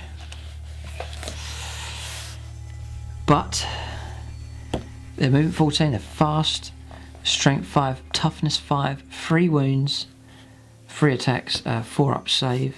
So, you know, you're paying up for them, but they are pretty good. They come with Warbike with 2 Decker guns, chopper and stick bombs, and slugger, chopper, stick bombs. You can go up to 9 of them. Yep. Decker guns we've covered, slugger, chopper, stick bombs. Any model replaces slugger with one of the weapons from the shooty weapons. Any model may replace its chopper with the choppy weapons. Again, you can configure them out to give them some nasty combinations. You've got the keeping order special. It's nice and quick. Not bad. Okay. Next is Mega Nobz. Again, I have this unit in my 7th edition army. I really like them. They were sort of one of the core units. You always saw them just going in for the deadly kill. So I was a big fan of running these. Hope to continue that on into 8th edition. I think they're taking a couple of knocks, a couple of bonuses though. So we'll have to see about these. So a Mega Nobz then costs 25 points. Then you have to obviously add on your power claw, so that makes him 50 points in total, and then you've got your custom shooter 4 points as well, so 54 points each. You were paying out 40 for them, so they've hiked up in price a bit. 3s to hit, their force movements are quite slow, very slow really. Weapon skill 3+, so a bit more reliable in that respect. Always 3s to hit, which is helpful. Strength 5, that's good actually. That is good, yeah, because if they're on double the strength weaponry, you know, they're only going to strength 10. Toughness 4, 3 wounds, they've gained an extra wound, that is helpful. 3 attacks have stayed the same. Leadership 6, 2 up save. 2 up save isn't as good as it used to be. As I said, any kind of AP weaponry, AP -1, AP -2, all of a sudden your precious 2+ armour isn't 2+ anymore. So, but what does help is the wounds to absorb that. Multiple wounds here, Painboy would be helpful. Now, combi weapons are kind of covered. Combi weapons of Scorcher. This could be deadly. The Scorcher is good. It's range 8, it's assault D6. That is your nastiness there. It's strength 5 and it's AP -1 as well. And the hits automatically hit their target. So, you're paying out 4 points for the custom shooter. Let's have a look at combi weapon of Scorcher. I think it's 19 points. Ouch, so you are paying out a fair bit. God, they just become really expensive with that shooting ability. Oh dear. I don't know. Any model may replace its custom shooter with combi weapon and Scorcher. So you could go for, say, unit 5, 2 of them, just the power claws, to absorb the damage, and then you bury in a couple of Scorchers, combi Scorchers in amongst the unit. You know, you get 3d6 shots, something like that might work quite well. Protects you on Overwatch a fair bit also, so it is a decent upgrade, but it just adds more expense to them. Here we go, mob roll and keeping orders. They do get to reroll their charges. So, just want to cover here is this. So you've seen the Power Claw melee. It's times 2 strength. It's on strength 10, AP minus 3, D3 points of damage. You do have to minus 1 from your hit roll, so you are forced to hit. But then you have the Kill Saw. Kill Saw's 28 points, paying a little bit extra. But if you go for 2 Kill Saws, remember you won't have to pay the 4 points for your custom shooter. Just pay out only for the 2 Kill Saws, 38 points. What happens then is you get times 2 strength, AP minus 4, so you're a little bit better on the minus there. Becomes 2 damage, so not quite the potential of the Power Claw, but reliable 2. And then when attacking this weapon, you're minus 1. If you're equipped to 2 Kill Saws, you do get an extra attack. So you are gaining that bonus attack. That is helpful. So Kill Saw Kyle, viable. He could even be joined by a couple of buddies as well. Kill Saw Kevin, perhaps there. So Mega Nobz do rate them. I think they're pretty good. And then there's certain things you can add to them to enhance them. The Scorchers is a pretty good idea if you've got the points for it. Then to have a Warboss nearby, a Painboy nearby, even a Big Mech nearby with a custom force will give them a 5+ invuln, that kind of stuff. To enhance a WAAAGH banner to help them out as well. But all of that's just really going to hike up the points. Okay, so next one then is Kommandos. Never really considered these. Like the idea of them. The theme of them is great. They're 9 points each. You can go up to 15. You can replace one with the boss snob. Slugger, chopper and stick bombs. So just 9 points each. Unit of 10, 90 points. Usual stat line.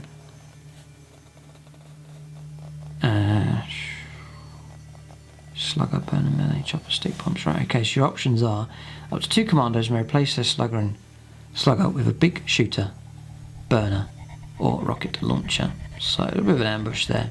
But I think they'll turn up, just get blown away. You know, usually my philosophy of an ambush unit has to just have an impact. Must have an impact. Take out the units trying to ambush. Have the survivability to last. I don't think these have that. The sneaky gets, and in cover they do get +2 to their saving throws. But look, they're a 6-up save. They're just going to become 4+ save. They're just going to get blown away anyway. And then any AP minuses, you know, AP -1, AP -2, it's just going to wreck them.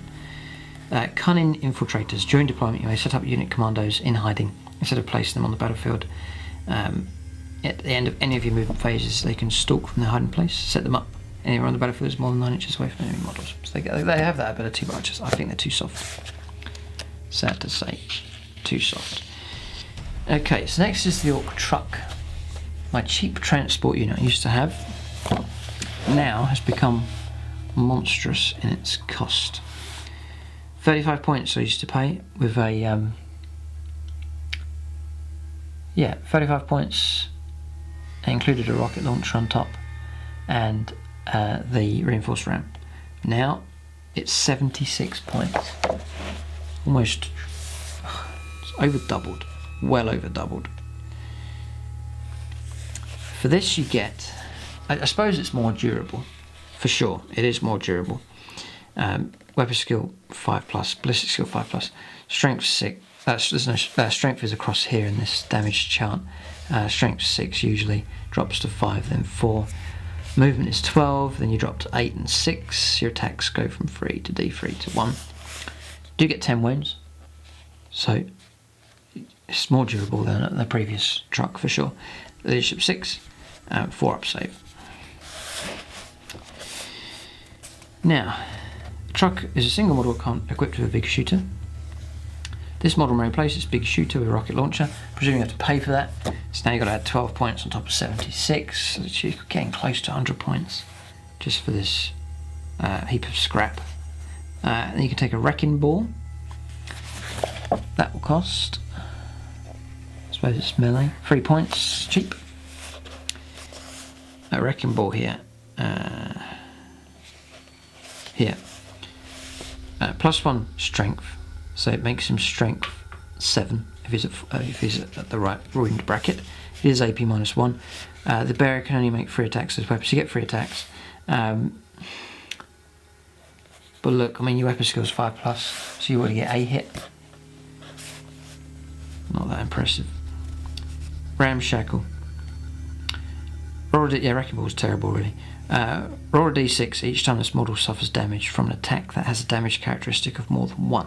Roll of a 6, reduce the damage caused by the attack to a 1. So some protection there, but not much. The main protection for him is just the multiple wounds. Open-topped. Models embarked in this model can attack in their shooting phase. You can shoot out of it, measure the range and draw a line of sight from any point on the model. When they do so, any restrictions or modifiers that apply to this model also apply to its passengers. For example, if the passengers cannot shoot. If this model has fallen back in the same turn, they cannot shoot, except with pistols if you're in combat. Bit of a disadvantage there, actually. It is. Explodes, just the usual. Just there. Okay, so Trukk, expensive and not that great. I mean, in 7th they weren't that great, but they were so cheap. It didn't really matter. You know, 35 points lost. Here, you lose that in a game. A piece of scrap, and then you've lost 100 points out of your army. That is a chunk. You know, for that you get 15 Orc Boyz. Yep. May say goodbye to the Trukks. Sorry to say. Next then is Stormboyz. We're on to fast attack here. That's dedicated transport. So fast attack Stormboyz. I wonder, they were 9 points. They used to be. They are now 8 points. We'll just see if you have to pay anything here. Slugger, chopper, stick bombs. No. So Stormboyz are cheap. Usual stat line for Orcs, except they have movement 12. You can go up to 30 of them. It wouldn't cost you that much, actually. I mean, 20 of them is going to be 160 points. I'm considering these. They're not going to be amazing here. You can go for the boss. Snob may replace his chopper with one of the choppy weapons. So you can give them the decent upgrades. Just the speed. You know, if I've got mechanised orcs, movement 12 with them, maybe an option. They do have here we go mob roll. Full throttle. This unit can advance and charge in the same turn, but if it does so, roll d6 for each model after any overwatch has been resolved. For each roll of a 1, you suffer a mortal wound. Oh, so you're going to lose some quite badly there. So, Stormboyz, not bad. Maybe an option. They are a soft target though. They're more vulnerable than they used to be. For example, I have them inside a ruin. Used to be got 4+ cover save. That just all of a sudden makes them pretty well protected. Now you get +1 cover. Well, or +1 armour save. Their armour save 6+, so they get 5+. And then AP- weapons are going to punch through that. So Stormboyz, maybe. Next is Deffkoptas, and again the price hike is crazy with these. I think it's going to be a real challenge of Orcs, I really do. They're 55 points each. You then have to take spinning blades, cost 0. Then you have to take copter rockets, which cost 28 points. 5, 6, 7, 8, 80 points odd for a Deffkopta now. I think you were paying about 30 points for them. So ridiculous increase. I mean, they've improved, but is it worth it? Deffkopta here, movement 14, 3 up weapon skill, 5+ ballistic skill, strength 4, toughness 5, 4 wounds, so pretty reliable, pretty durable, 2 attacks, leadership 6 and 4 up save. The copter rockets is just 2 rocket shots, 2 shots. I don't know why they've made it. I mean, a single rocket is 12 points, double that is 24 points, but they've made them 28 here. You can go for a custom Mega Blaster. It is pretty deadly. It's strength 8, AP -3, D3 damage, but it's 1 shot, 5+, difficult.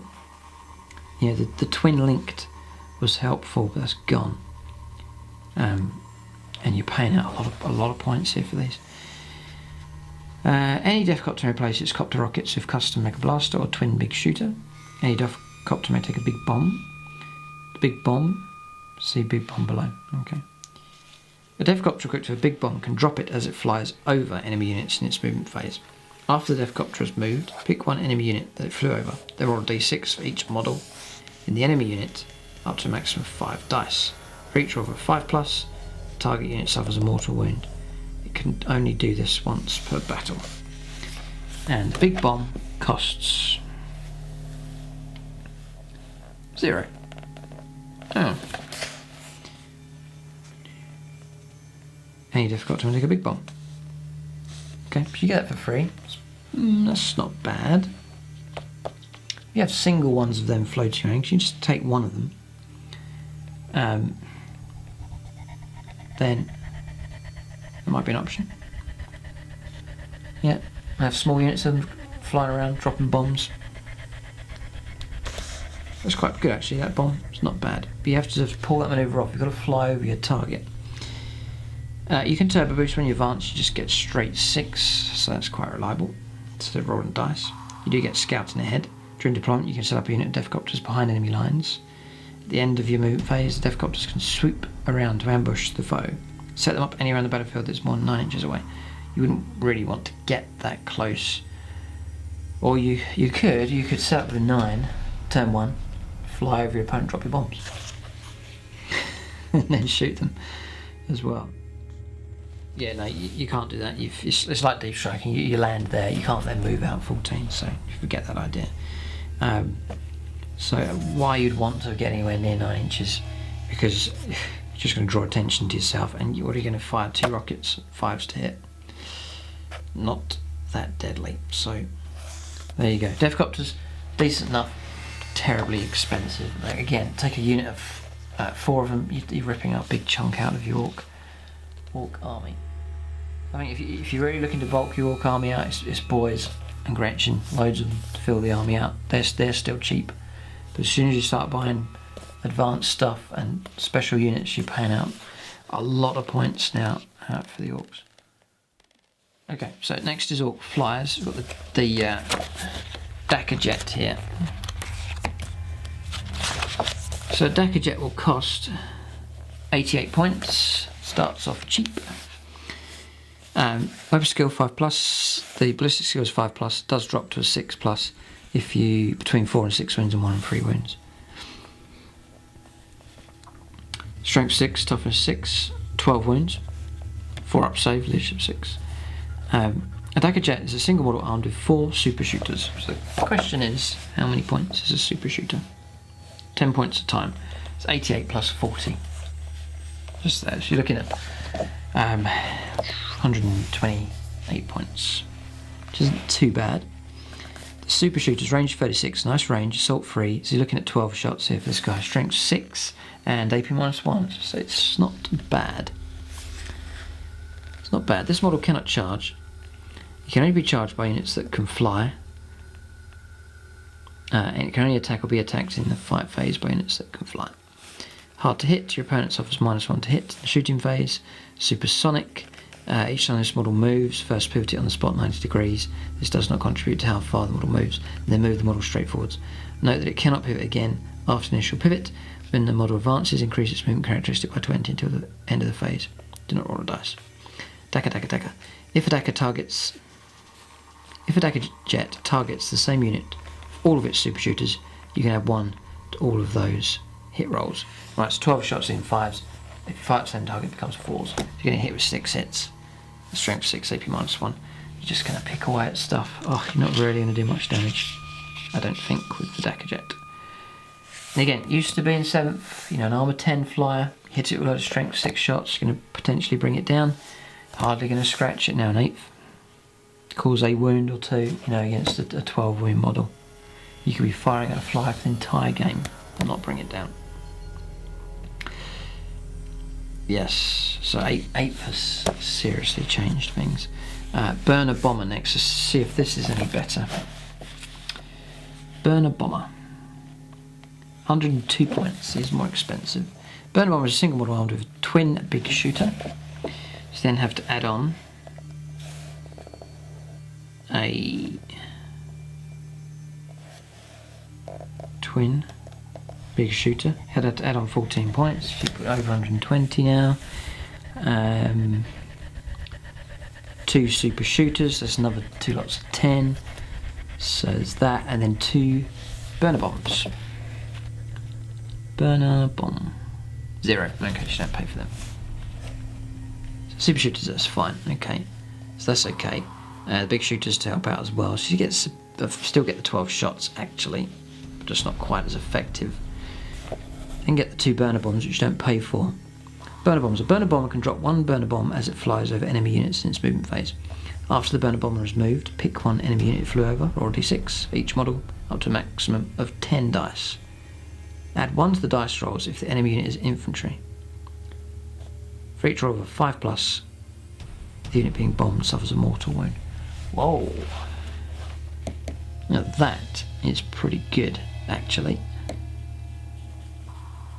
The danger now though for flyers is you get close to your opponent, it's only -1 to hit.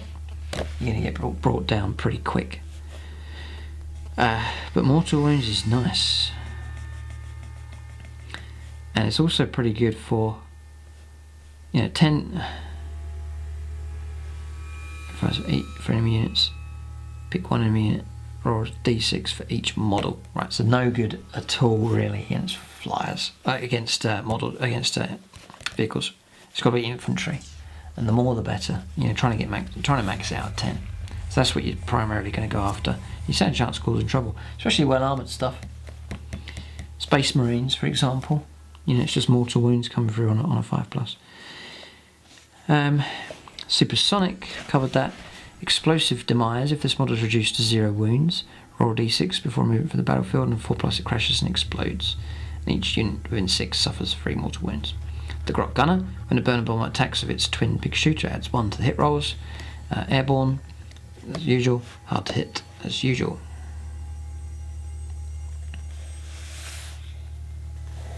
Here we go. This model may take Scorcher missiles.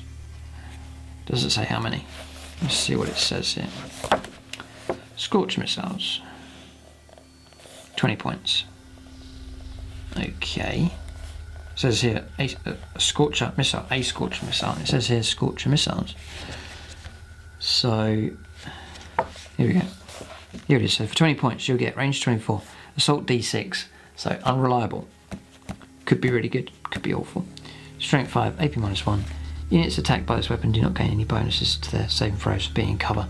That's not as great a rule as it used to be. You're not going to get the +1. Not that much of a big deal. So not that amazing.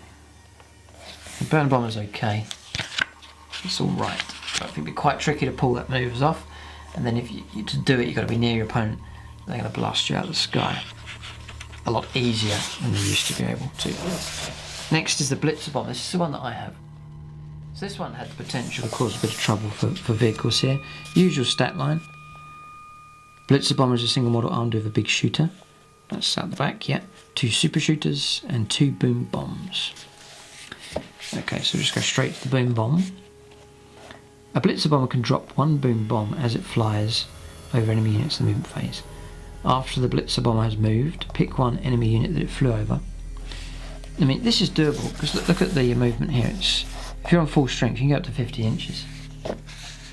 These things are quick. Yeah, it's quite doable to get it done quickly. Right, once you've picked one of the units you've flown over, roll a d6 for each model in the unit, up to a maximum of 10 dice. Here's your improvement here. Look here, it says roll 3 dice instead for each vehicle monster in the unit. Okay, so, but still not that good at all. For each wound of a 4+, the unit being bombed suffers a mortal wound. So the bomb's better, it's 4s to wound. But, say you got a vehicle, 3 hits, 4s, say 2 of them cause mortal wounds, 12 wound model, still got 10 wounds left. Hardly anything. Grot Gunner. When a Blitza-Bommer attacks with its big shooter, you have 1, crash and burn, airborne, hard to hit, and supersonic. Okay, so that's the Blitza-Bommer. Could cause trouble. But, not that great. Okay, so 108, got to pay the 20 points for your 2 super shooters. Then boom bombs is 0. Okay, that's good. Okay, so quite cheap. You could make up your points of these and to harass the opponent, to distract them for sure, for the art of distraction with these. Yes. So no, I'm not going to write them off for sure. Right, so the Wazbom Blastajet. This is the newer model that Games Workshop released. Be interested to see how good this is in 8th edition. Wazbom Blastajet, 99 points. 12 wounds. Same, it's all the same. Nope. No, a bit faster these ones go. 60 inches, but no bigger, tougher here. It's a single model armed with 2 Wazbom mega cannons. Okay. A smasher gun and a stick bomb flinger. Okay. So 99 points. Let's just build this up here. 2 Wazbom mega cannons. Wazbom mega cannon. 12 points a time. Okay, not too bad. Just looking at about 125 points so far. A bit less than that. Smasher gun. 16 points. 140 odd points so far. Stick bomb flinger.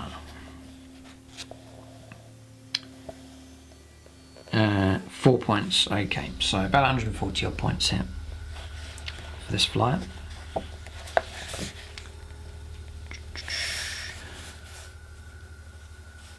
Here it is. Yeah, interesting. And remember now you can fire at different targets, which is something worth remembering. So the smasher gun then, 36, heavy one. Strength, instead of making a wound to roll for this weapon, roll 2d6.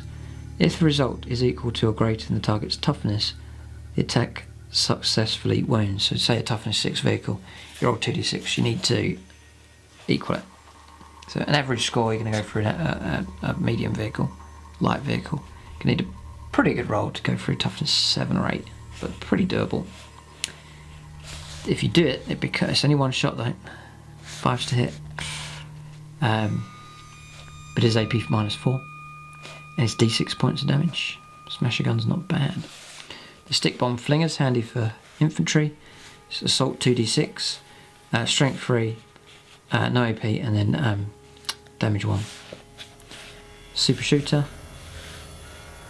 Okay, teleport mega blaster. Here's the Wazbom mega cannon. Range 36, heavy D3.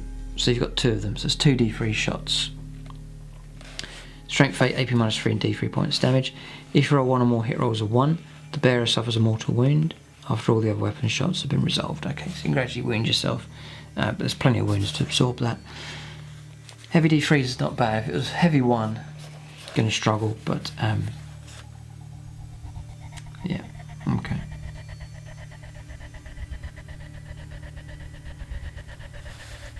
I'm wondering if you, with these heavy weapons, I'm wondering if you suffer -1 to hit for moving with heavy weapons. In which case you need 6s to hit. Oh dear. So hard to hit, supersonic. Mech brain enhanced weapon sights. A Wazbom Blastajet does not suffer the penalty to hit rolls for moving and firing heavy weapons. Perfect. In addition, this model can choose a single enemy unit to each shooting phase. Add 1 to hit rolls for attacks made against that unit with the model's smasher gun. So 4s to hit. That really helps. Okay, so that's a big help. Custom force field. If this model is on custom force field, any friendly Orc units that are with a tie of 9 have 5+ invuln save.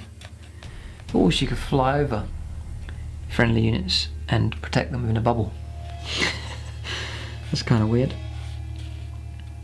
Be hard to pull that off though. You know, your minimum move's 20. Crash and burn. So you can go for, this model can replace both Wazbom mega cannons with 2 teleport mega blasters. Teleport mega blaster, 18 points a time. Range 24, assault D3. Strength 8 minus AP 2. 1 point damage. If a model suffers any unsaved wounds and this weapon is not slain, roll a D6 at the end of the phase. If the result is greater than the model's wounds, it is slain. Not bad. I like the Wazbom mega cannons. Aren't bad. Yep. The model may take 2 super shooters, you just add them on, that's cool. This model may replace its stick bomb fling with a custom force field. Okay, that's 20 points for that. And you don't pay the 4 points for the flinger, so that's not bad. And there it is. Just there.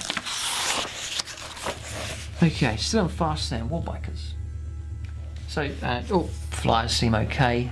They were okay in 7th, they seem okay here in 8th edition. Warbikers then are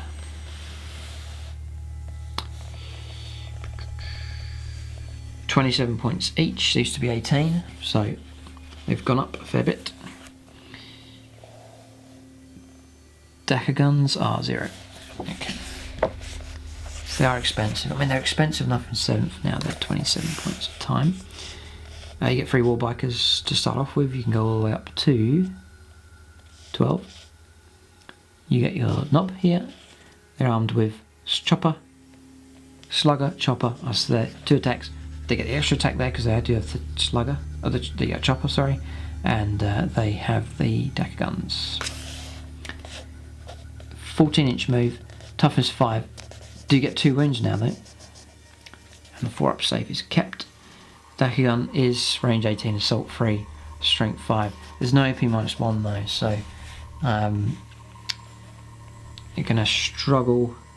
Say Space Marines in cover, they're going to struggle getting the 2-up armor save. You know, -1 on the AP is helpful. And then the knob can just take choppy weapons from the choppy weapons list, and that's it. So they're potentially an option, they're okay. You're getting 6 shots a time, but it's going to be expensive to put out a big mob of them. And again, the ability to sneak round to side and rear armour, which I used to try and do, doesn't really apply anymore, so their potential has been knocked down. So I think overall in 8th edition, it's the high strength, a powerful AP minus is the way to go for any faction. If you're going to try and take stuff out, you know, bright lances, melter guns, those kind of weapons are the ones that you need, I think, to destroy, especially vehicles and dreadnoughts, that kind of thing. These can't sneak round on rear armor or that kind of thing anymore. That potential's gone. So that's the new way, I think, or the emphasis of how to deal with those kind of targets. And you have to. If you don't deal with all the vehicles, you're doomed. So Wartrakks then. Next, these are the lighter vehicles. So Wartrakk will cost 49 points. Used to pay 25 for these. The Warbuggers and the Scorchers and so on, but Wartrakks now 49. Movement 12. Weapon skill 3+. In combat, it's interesting. Ballistic skill 5+. Strength 4, toughness 5. 6 wounds to get through. 4 attacks. Not bad. And then leadership 6 and 4 up save. A single model, you can take up to 2 more of them. They're armed with a twin big shooter, 6 shots. Strength 5, no AP minus. You may replace that with a rack of rockets. It's 28 points to do that. All of a sudden, that becomes very, very expensive. Very, very expensive. Outriders, during deployment you can set up a unit of Wartrakks on the enemy's flanks instead of placing them on the battlefield. At the end of any of your movement phases, the Wartrakks can race on to encircle the foe. Set them up so that each model is touching a battlefield edge and is more than 9 inches away from enemy models. So you can just flank with them a battlefield edge, or you can come up behind. Okay. But again, the ability to ambush and destroy units is, to do that you'd have to take like multiple mobs of them, pay out like hundreds of points, and then get what 6, 8, 9 shots with them, and still not quite be able to take out one vehicle. So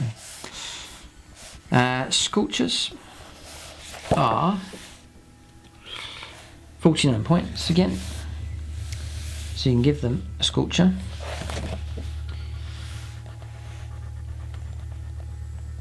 Which costs 17. It's 17 plus 49 just to get D6 shots. No, not so good. Shame. You know, you could take these. They used to be cheap, but Warbikers, which if you want to see a video on them, I did some conversion work on those, made 5 of them, really happy with how they came out. They are quicker here, they're movement 14, but they drop a wound, they have 5 wounds. And that's it. They come with twin big shooters. You can take a rack of rockets. A Warbuggy is 44 points plus 28, looking at about 70 points now instead of 25 for those. Still get the outflank, but seriously tripled in cost for these ones. Okay, big guns. I've been looking at these and the models are very nice. The mech guns especially, do look really nice.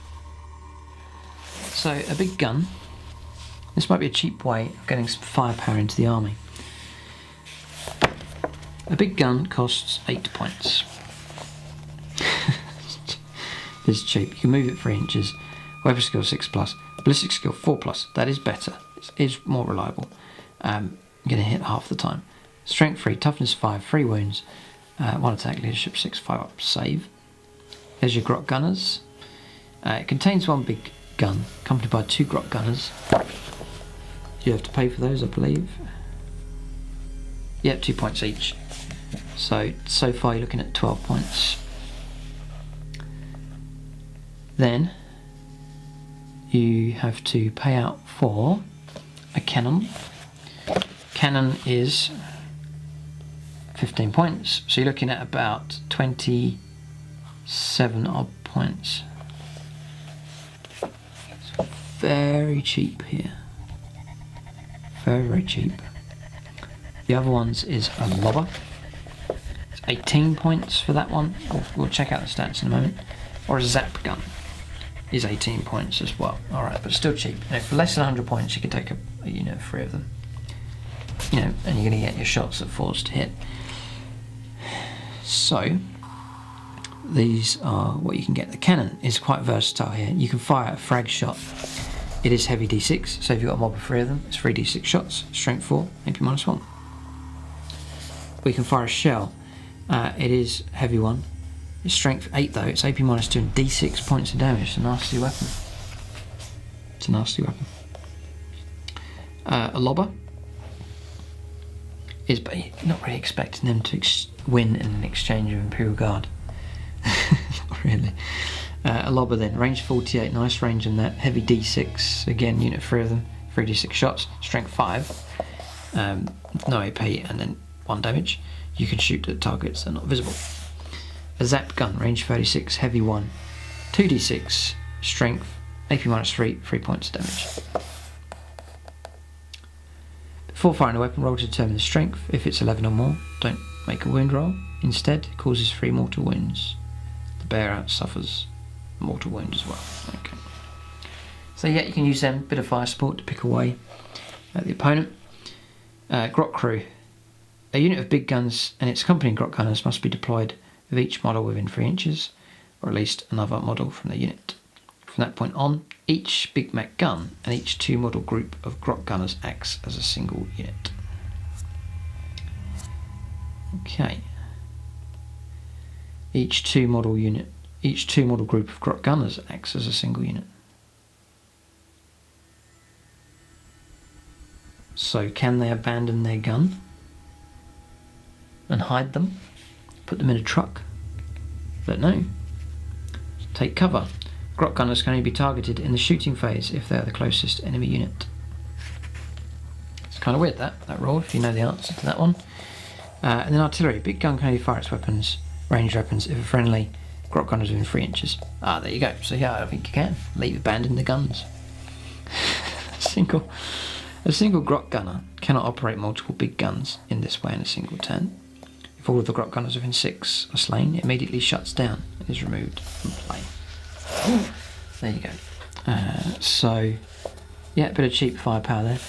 Mech guns. Different weapon options. A bit more expensive of these, but some interesting weapon options to go for. Movement 3. 4 up ballistic skill. Toughness 5 for these. 6 wounds. Fair bit of absorption there. And 5+ armour save. For that you get a mech gun. You do get 5 gunners. You can include up to 5 additional mech guns, each of which is accompanied by 5 grot gunners. Each mech gun is equipped with a bubble chucker, custom mega cannon, smasher gun, or a tractor cannon. Yeah, this take cover rule, you've got to be closest. You've got to get right close to them before you're even allowed to fire at them. That offers some protection for them. It really does help, especially if your opponent's trying to deal with other orc units. Being distracted, these guys can just happily shoot away, not worry about being hit in return. Which is pretty good. Just work out the basic cost there. Mech gun is 15 points, and then the gunners would be 10 points for 5 of them. Yeah, so 25 points is just your foundation, and you add on your costs on top of that. So, a bubble chucker. Roll 4 dice each time you use this weapon, then take it in turns of your opponent, starting with you, to allocate 1 value at a time to its strength, AP, damage, and number of attacks. Note that the dice assigned to AP is a negative number. Yeah, so if it's a 3 it becomes AP minus 3. That is weird. Yeah, that is weird. You know, if you all of a sudden got... Yeah, if you got like 4 6s, you could be at heavy 6, strength 6, AP minus 6, and 6 points of damage. Bubble chucker's funny. You could have a lot of fun with a bubble chucker. You really could. How much does it cost? 32 points. 32 points plus 25. Like, just for a laugh, you could really have fun with a bubble chucker. You really could. If you rolled an amazing roll, you could just shock everybody with that. The custom mega cannon is range 36, heavy D6. Right, that's really good. Strength 8, AP minus 3, D3 points of damage. If you roll one or more hit rolls of 1, the bearer suffers a mortal wound. You can just chuck that onto your 6 wounds there, so it shouldn't be a problem, I believe. Yep. Okay, so custom mega cannon, 23 points plus 25, so 48 points all in for one of them. Isn't bad. And there's a bit of durability there, with the fact that you have to be closest to them to shoot them. Smasher gun. A smasher gun is 16 points. This one's a lot cheaper. It's heavy 1 though.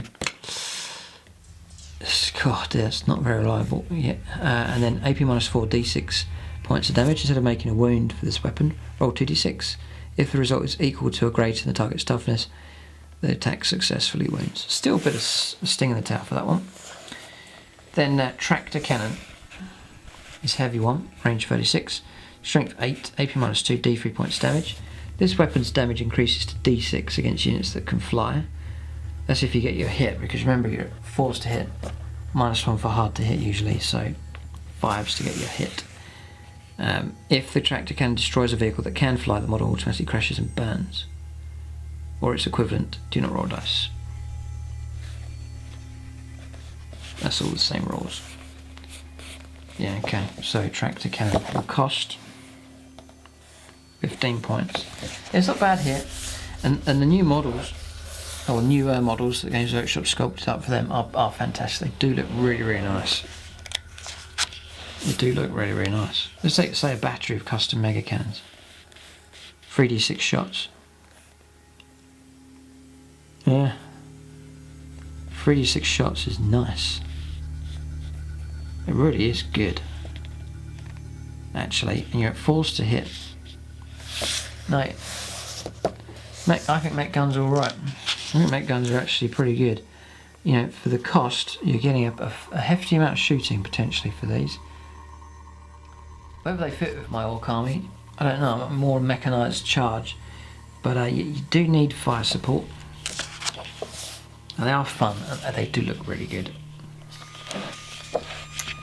So, potential there for them. You could take a mob of 30 Orc Boyz, surround a battery of these, and your opponent has to fire his way through all of the Orc Boyz where he's even allowed to target them. So it's just an idea. Right, Badrukk. I think this is one of the stronger units for Orcs here. It is expensive, but I think one of the stronger units. There's a number of reasons behind this. So first of all, Badrukk costs 161 points. Weapon skill 5+, but we'll come back to that. Ballistic skill 5+. Toughness 7. 16 wounds. 16 wounds. Leadership 7, 4-up save. Now, the 4-up save isn't so good, but there's loads of wounds to absorb here. Now, they're going to build up on this. This is interesting. On this normal stat line, he gets movement 12, strength 8 in close combat, and 6 attacks. 6 attacks. It's a lot of attacks. It's like having a Warboss equivalent here. And you can also almost make him the equivalent to Warboss with an upgrade. It's a single model. So you can take a kill cannon. Now, before I come to these, there is this rule here. Mobile Fortress. I was going to roll out taking these, but look at this. It says here, a battle wagon ignores the penalty for moving and firing heavy weapons. So you're going to be at 5s to hit, regardless of how far you move with your normal movement. So they are a decent gun platform. They're well protected. If you can mount multiple shooting options for them, and they can move around and fire no problem at all. That's an improvement on 7th edition for them. Mobile Fortress. So brilliant. You can take a kill cannon. Kill cannon's 27 points. But I'm not so keen on it here because it is heavy D6. It's quite unreliable, but I don't know. Sometimes you can get a decent roll. You get a 5, you get a 6. Sometimes just when you need it, you're going to get a 1, but that just happens. It's range 24. It's strength 7. It's AP -2 and it's 2 points damage. It's not a bad gun. It's 27 points if you take it. And again, if you move around, not ordnance, not that kind of thing anymore, so it's pretty reliable. This one I might take a cannon, lobber, or a zap gun. So the zap gun's quite nasty, but again, it's heavy 1, so just that one-shot opportunity with them. The lobber is D6. You might want to go for that, like mortar style with those. And then the cannon, I think, is pretty good. It's heavy D6 for the frag round, and the shell is heavy 1. It is one shot, but if you do get that hit, strength 8, AP -2, and D6 points of damage. That's the D6 points damage. Is the sting in the tower for that weapon. That's 15 points to take that. This model may take up to 4 big shooters or rocket launchers. They are 12 points. Time used to be 5, but you could load it up to do a lot of shooting, potentially cause a fair bit of damage. Yeah, it may well be worth it.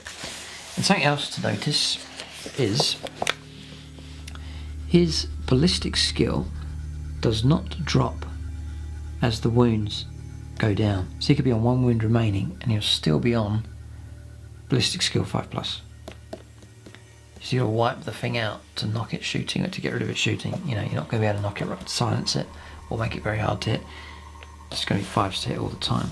There's a number of bonuses there, but if you start adding all these extras, you're looking at over 200 points. Explodes, which is double what it used to be. Explodes result is normal, open top is normal. Hard case then, I think it's free to do this. The battle wagon with an hard case has its toughness characteristic of 8. That is helpful, but loses the open topped ability. Why it's helpful is if you're hit by strength 4 stuff, opponent's going to need 6s to wound and not 5s. But you lose open top, so your passenger's not going to be able to shoot out. So if you've got a combat unit inside, then go for the hard case. If you've got a unit you want to shoot out with, then you keep it open topped. It's the rule. You can transport 20 Orc infantry models. Mega armor count as 2, so the jump packs. Battle wagon equipped with a kill cannon can only take 12. But no, you really could turn it into a mobile fortress of firepower. And if you put some Tankbustas inside, you could let out a ripping lot of shots from it. A real fortress of rocketry, potentially, but a lot of points to do. So that's the battle wagon, just there. No, just hold it 1 second. You can take Hard Case, Grabbing Claw, and a Wrecking Ball. Wrecking Ball we've seen. Let's take a look at the Grabbing Claw. And it's only 5 points. Strength for the user, which is strength 8 in his case. It's AP -3. It's D3 points of damage. The bearer can only make a single attack with this weapon each time it fights, so it's a shame, but you do get 1 Grabbing Claw attack. Yep. It's cheap though. Now, attacks. Weapon skill 5+. Now I want to check something here. The Death Roller. The Death Roller costs 19 points. It's not too bad, and what you get is pretty good. Death Roller, it's melee weapon, strength of the user, but that's fine, it's strength 8. It's AP -2, which isn't bad, but now this is where it gets good. Add 3 to hit rolls made for this weapon. So instead of 5s to hit, you'll be on 2s to hit. So all of a sudden it becomes a Warboss. It really is pretty good. I mean, it's only 1 point of damage, but 3s to hit. So all of a sudden 6 attacks, 2s to hit, and then it's AP -2. So you're going to roll over some Space Marines and cause trouble here. This is the cool thing about vehicles now. You can charge them into combat, and all of a sudden your battle wagon is not only a mobile fortress, not only is it protecting unit, with moving it and protecting it as a transport, but now it has the ability to charge as well. So it's a good all-rounder here, the battle wagon. I think they could be a real bane. And your opponent, if he wants to get rid of it, he's got to work his way through 16 wounds. So I think battle wagons are pretty good. So next is the Death Dread. Death Dread is movement 6. Death Dread will cost 74 points. You've got to pay for your upgrades on top of it. Movement 6, 3+ weapon skill, 5+ ballistic skill, strength 5, toughness 7. 8 wounds to get through, so there's no damage thing here, which is cool. 2 attacks though, 3+ save, so pretty durable. It contains 1 Death Dread. It can include an additional or 2 more. Each Death Dread is equipped with 2 big shooters and 2 Dread Claws. So we know big shooters. The Dread Claw melee, times 2 strength, so you're on strength 10, AP -3 and 3 points damage. That is nasty in close combat. Anything's a slowness, you know, it's wandering around the battlefield. Your opponent can just drive away or run away from you, it's the problem. Each time the bearer fights, it can make 1 additional attack for each Dread Claw it is equipped with. So he already comes with 2 Dread Claws, so he's on 4 attacks now with that. Anyone replaces any of its big shooters with Rocket Launcher, Custom Mega Blaster, Scorcher or Dread Claws. You can take 2 more Dread Claws, it's going to give you 6 attacks in total. Each of them hitting on 3+, strength 10, AP -3 and 3 points of damage. So he has the potential to chop up a vehicle on decent round of combat. A Dread Claw is 30 points. Each subsequent Dread Claw is 15. You just get a discount bonus. Yeah, which is fair, I suppose, because you purchase the stat line, and then just this bonus attacks after that. Yep. Yeah. Okay. So still you're looking at 130 odd points for him. I would probably go for the combat option just because the shooting ability is quite poor, you know, ballistic skill 5+. Dread Mob. Unit Death Dreads must be deployed as a single group, each within 6 of the other. From that point on, each Death Dread acts as a single unit, so you can split up during the game. Straight after deployment. Killer cans, and you don't get to choose. From that point on, each Death Dread acts as a single unit, so you do have to split up. Killer cans is next. Killer cans are 51 points each. Pretty expensive. Movement 6. Weapon skill 5+, which is pretty poor, but it's grots inside, so no surprise. Ballistic skill 4+, strength and toughness 5, 5 wounds, plus 3 attacks, leadership 6, and a 3+ save. So 3+ save is pretty cool. You can include 1 of them, you can include up to 2 or up to 5. Each is equipped with a big shooter and a can claw. The can claw is +3 strength, so he's on strength 8, -3 on the AP and 3 points damage. It is nasty. The only downside to these guys is they're on 5s to hit in close combat. Explodes. So you can take here, just mention, because there's some that aren't in here, the Grotzuka. Range 18, heavy 2d3, so you're on average you're going to get like 3 or 4 hits. Strength 6, there's no AP minus, and it's damage 1, so it's not as good, I don't think, as it used to be. And just the cost of that is 10 points.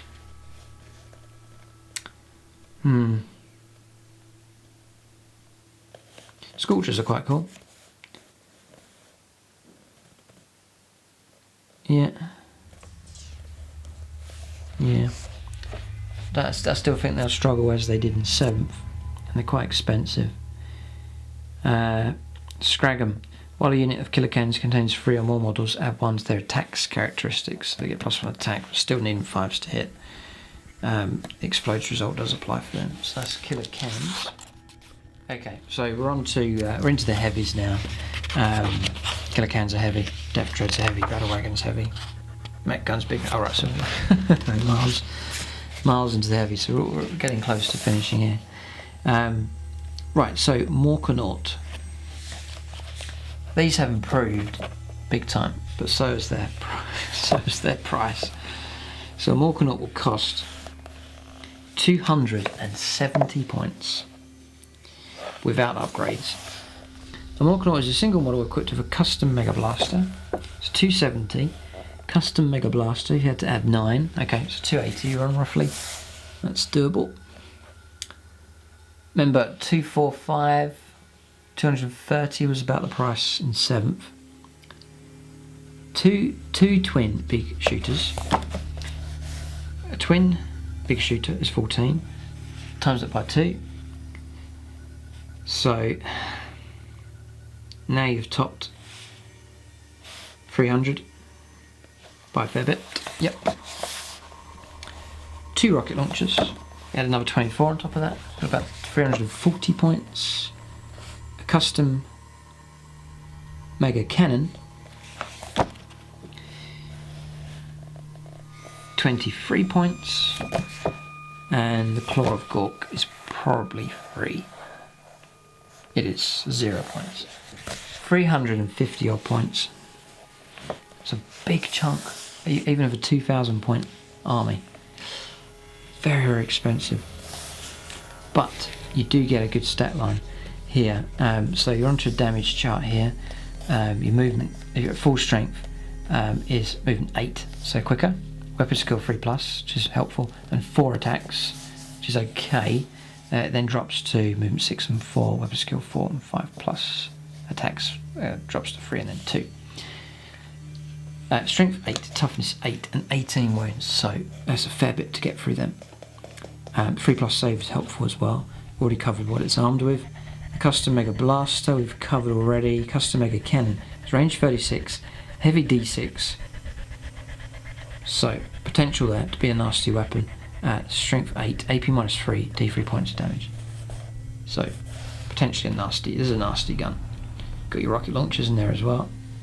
And then the Claw of Gork, possibly Mork, is it is really, really good. There's 2 options with it now, so you can go for Crush. It's ×2 strength, so you're on strength 16. So you're going to be on 2s to wound a lot of vehicles here. It's AP -4, you're going to bypass the armour, and then it's D6 points of damage. That's really nasty. He has the potential to destroy a vehicle on the charge, which is good. Or you can go for Smash, which is equally really good. Strength of the user, strength 8. It's AP -2, 2 points of damage. Make 3 hit rolls for each attack made with this weapon. So that's 12 attacks. So you've got a real ability to just swipe through hordes of infantry who've been attacked by a mob of power armor space marines. You just sweep the claw around and just knock them all down, crush them. So really, really good close combat weapon. So I mean, yeah, there is the danger here with this. You know, it can be bright lanced a couple of times and all of a sudden, the wounds are knocked right down. There's that danger. against other type of weaponry, it's going to be pretty tough. It does have Here We Go, which is interesting. Explodes result, custom force field if you take it. So 20 points to add on top of that, pushing close to 400. But it's going to give him a 5+ invuln save. And he can, it's his bubble, you know, he's going to protect units within 9, wholly within 9 as well, other vehicles, infantry and so on. Like a walking big mech. Big monster big mech, yeah. So that might be good. That'll protect us, bit of protection there. Big and Stompy. This model can fall back in your movement phase and still shoot and or charge. Nice flexibility. In addition, it can move and fire heavy weapons with no penalty to hit rolls. Excellent. This model only gains a bonus for saving throws for being in cover if at least half the model is obscured. So you've got to be in the cover and obscured. Okay. So yeah, it is excellent. But boy, is it expensive. The other option is the Gorkanaut.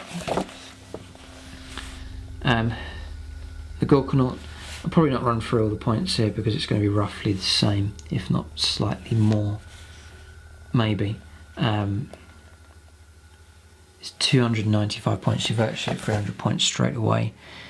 With that, then you've got to add on your Claw is free, the Death Storm. Mega Shooter is 0. Okay. The 2 twin shooters, that's 28 points. The 2 rocket launchers, 24 points. The Scorcher you have to add on as well, so you're looking at about 350 odd points. Oh boy. Now what's good about him is his attacks increase to 6. So 6 attacks is nasty, needing 3s to hit. Then you've got your Crush and Smash ability. Remember, 3 hits for every 1. So you're on 18 attacks with him against a target. Really, really good. It's really, really good. Got your Explodes, got Big and Stompy. And you can transport 6 infantry models, so you could stick a big mech inside and you get your 5+ invuln. The benefit of his 5+ invuln, I think the way it works, is the 9-inch bubble around him, because he is the carrier of it, so it's better on him. You just get your 5+ invuln just for the model if you put the big mech inside. The advantage is that you can do the repairs option. Okay, so move on then to looters next. So looters then will cost 17 points. They're armed with def guns. The def gun is 0. Okay, so 17 points. They haven't really changed much in points, I don't think. They might be a bit more. Movement 5, just the usual stat line for them. You can put your spanners in with them. Each looter is armed with a def cannon, a def gun and stick bombs. Each spanner, we know about them, we've covered them already with the burners. So def gun, range 48. This is a decent weapon. Range 48, heavy D3. Right, so it's the same as it used to be. When you fire your def guns, you roll once, 1d3. That's the amount of shots you get for each model in the unit. Yep. So it's heavy D3. So your unit of 10, you could get 10 shots. You could get 20, you could get 30. In which case you'll be looking at either 3 hits, 3 hits, 6, 7 hits, or 9 or 10 hits. Then you've got strength 7, AP -1, 2 points damage. It's not going to be enough to take out any vehicle really.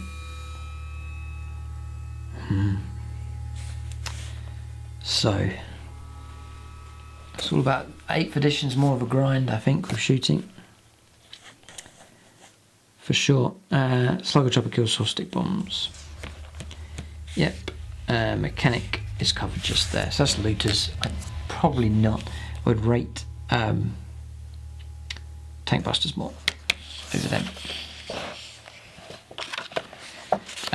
So 2 left to go here. Flash Gits, a beautifully sculpted set of miniatures. They really are nice. They don't really match the theme for my orcs that I have, but these guys are really, really nicely done. Huge models, beautifully sculpted. They really are nice. So flash kits, the job they've done those is amazing.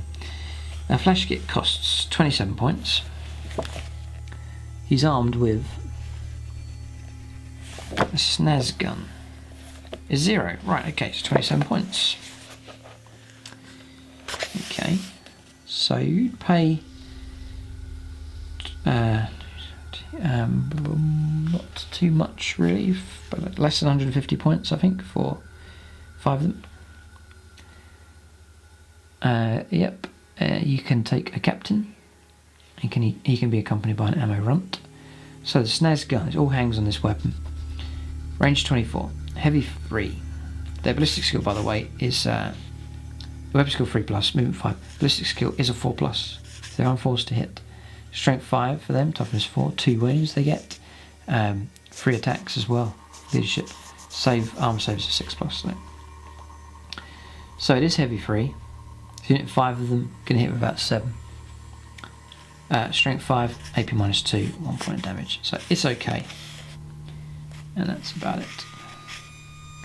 The ammo runt, each time the unit shoots, when making hit rolls, you can reroll 1 dice for each ammo runt to accompany them.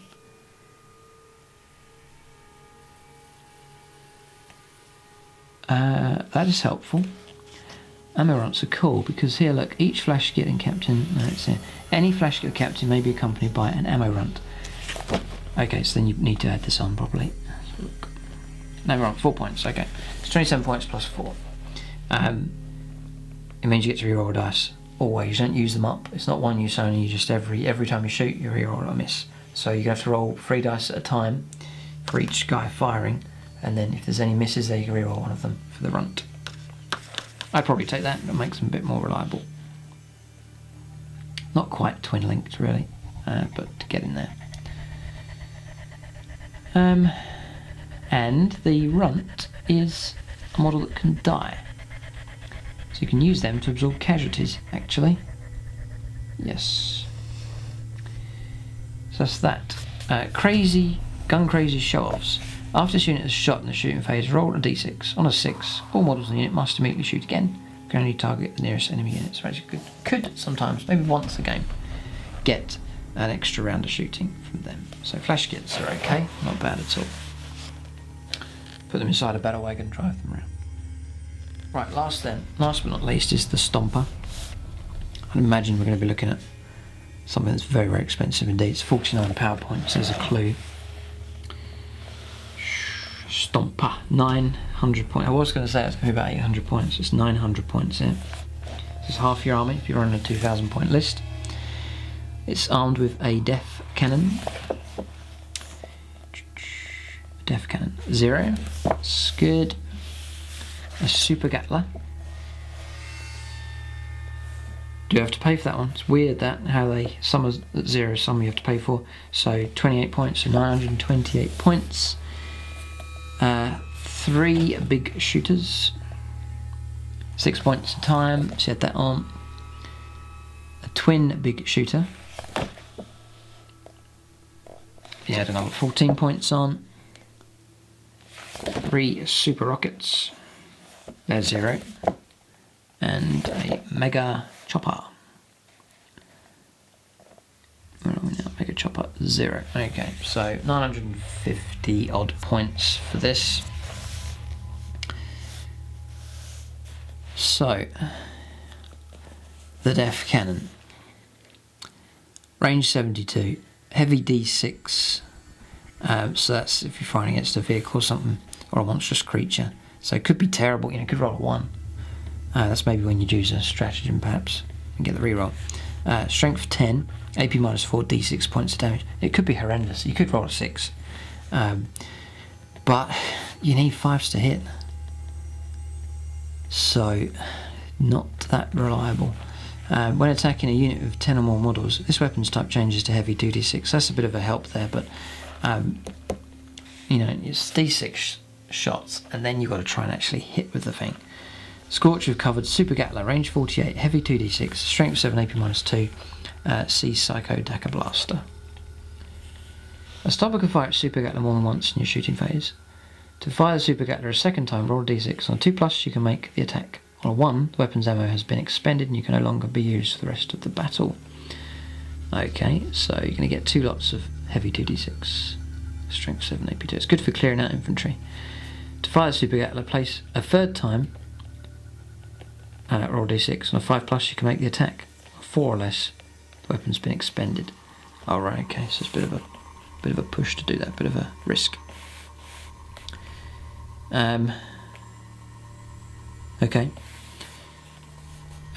Then you've got a super rocket, range 100, heavy D3, strength 8, AP -2 and D6 points of damage. Only 1 super rocket can be fired by the bearer a turn.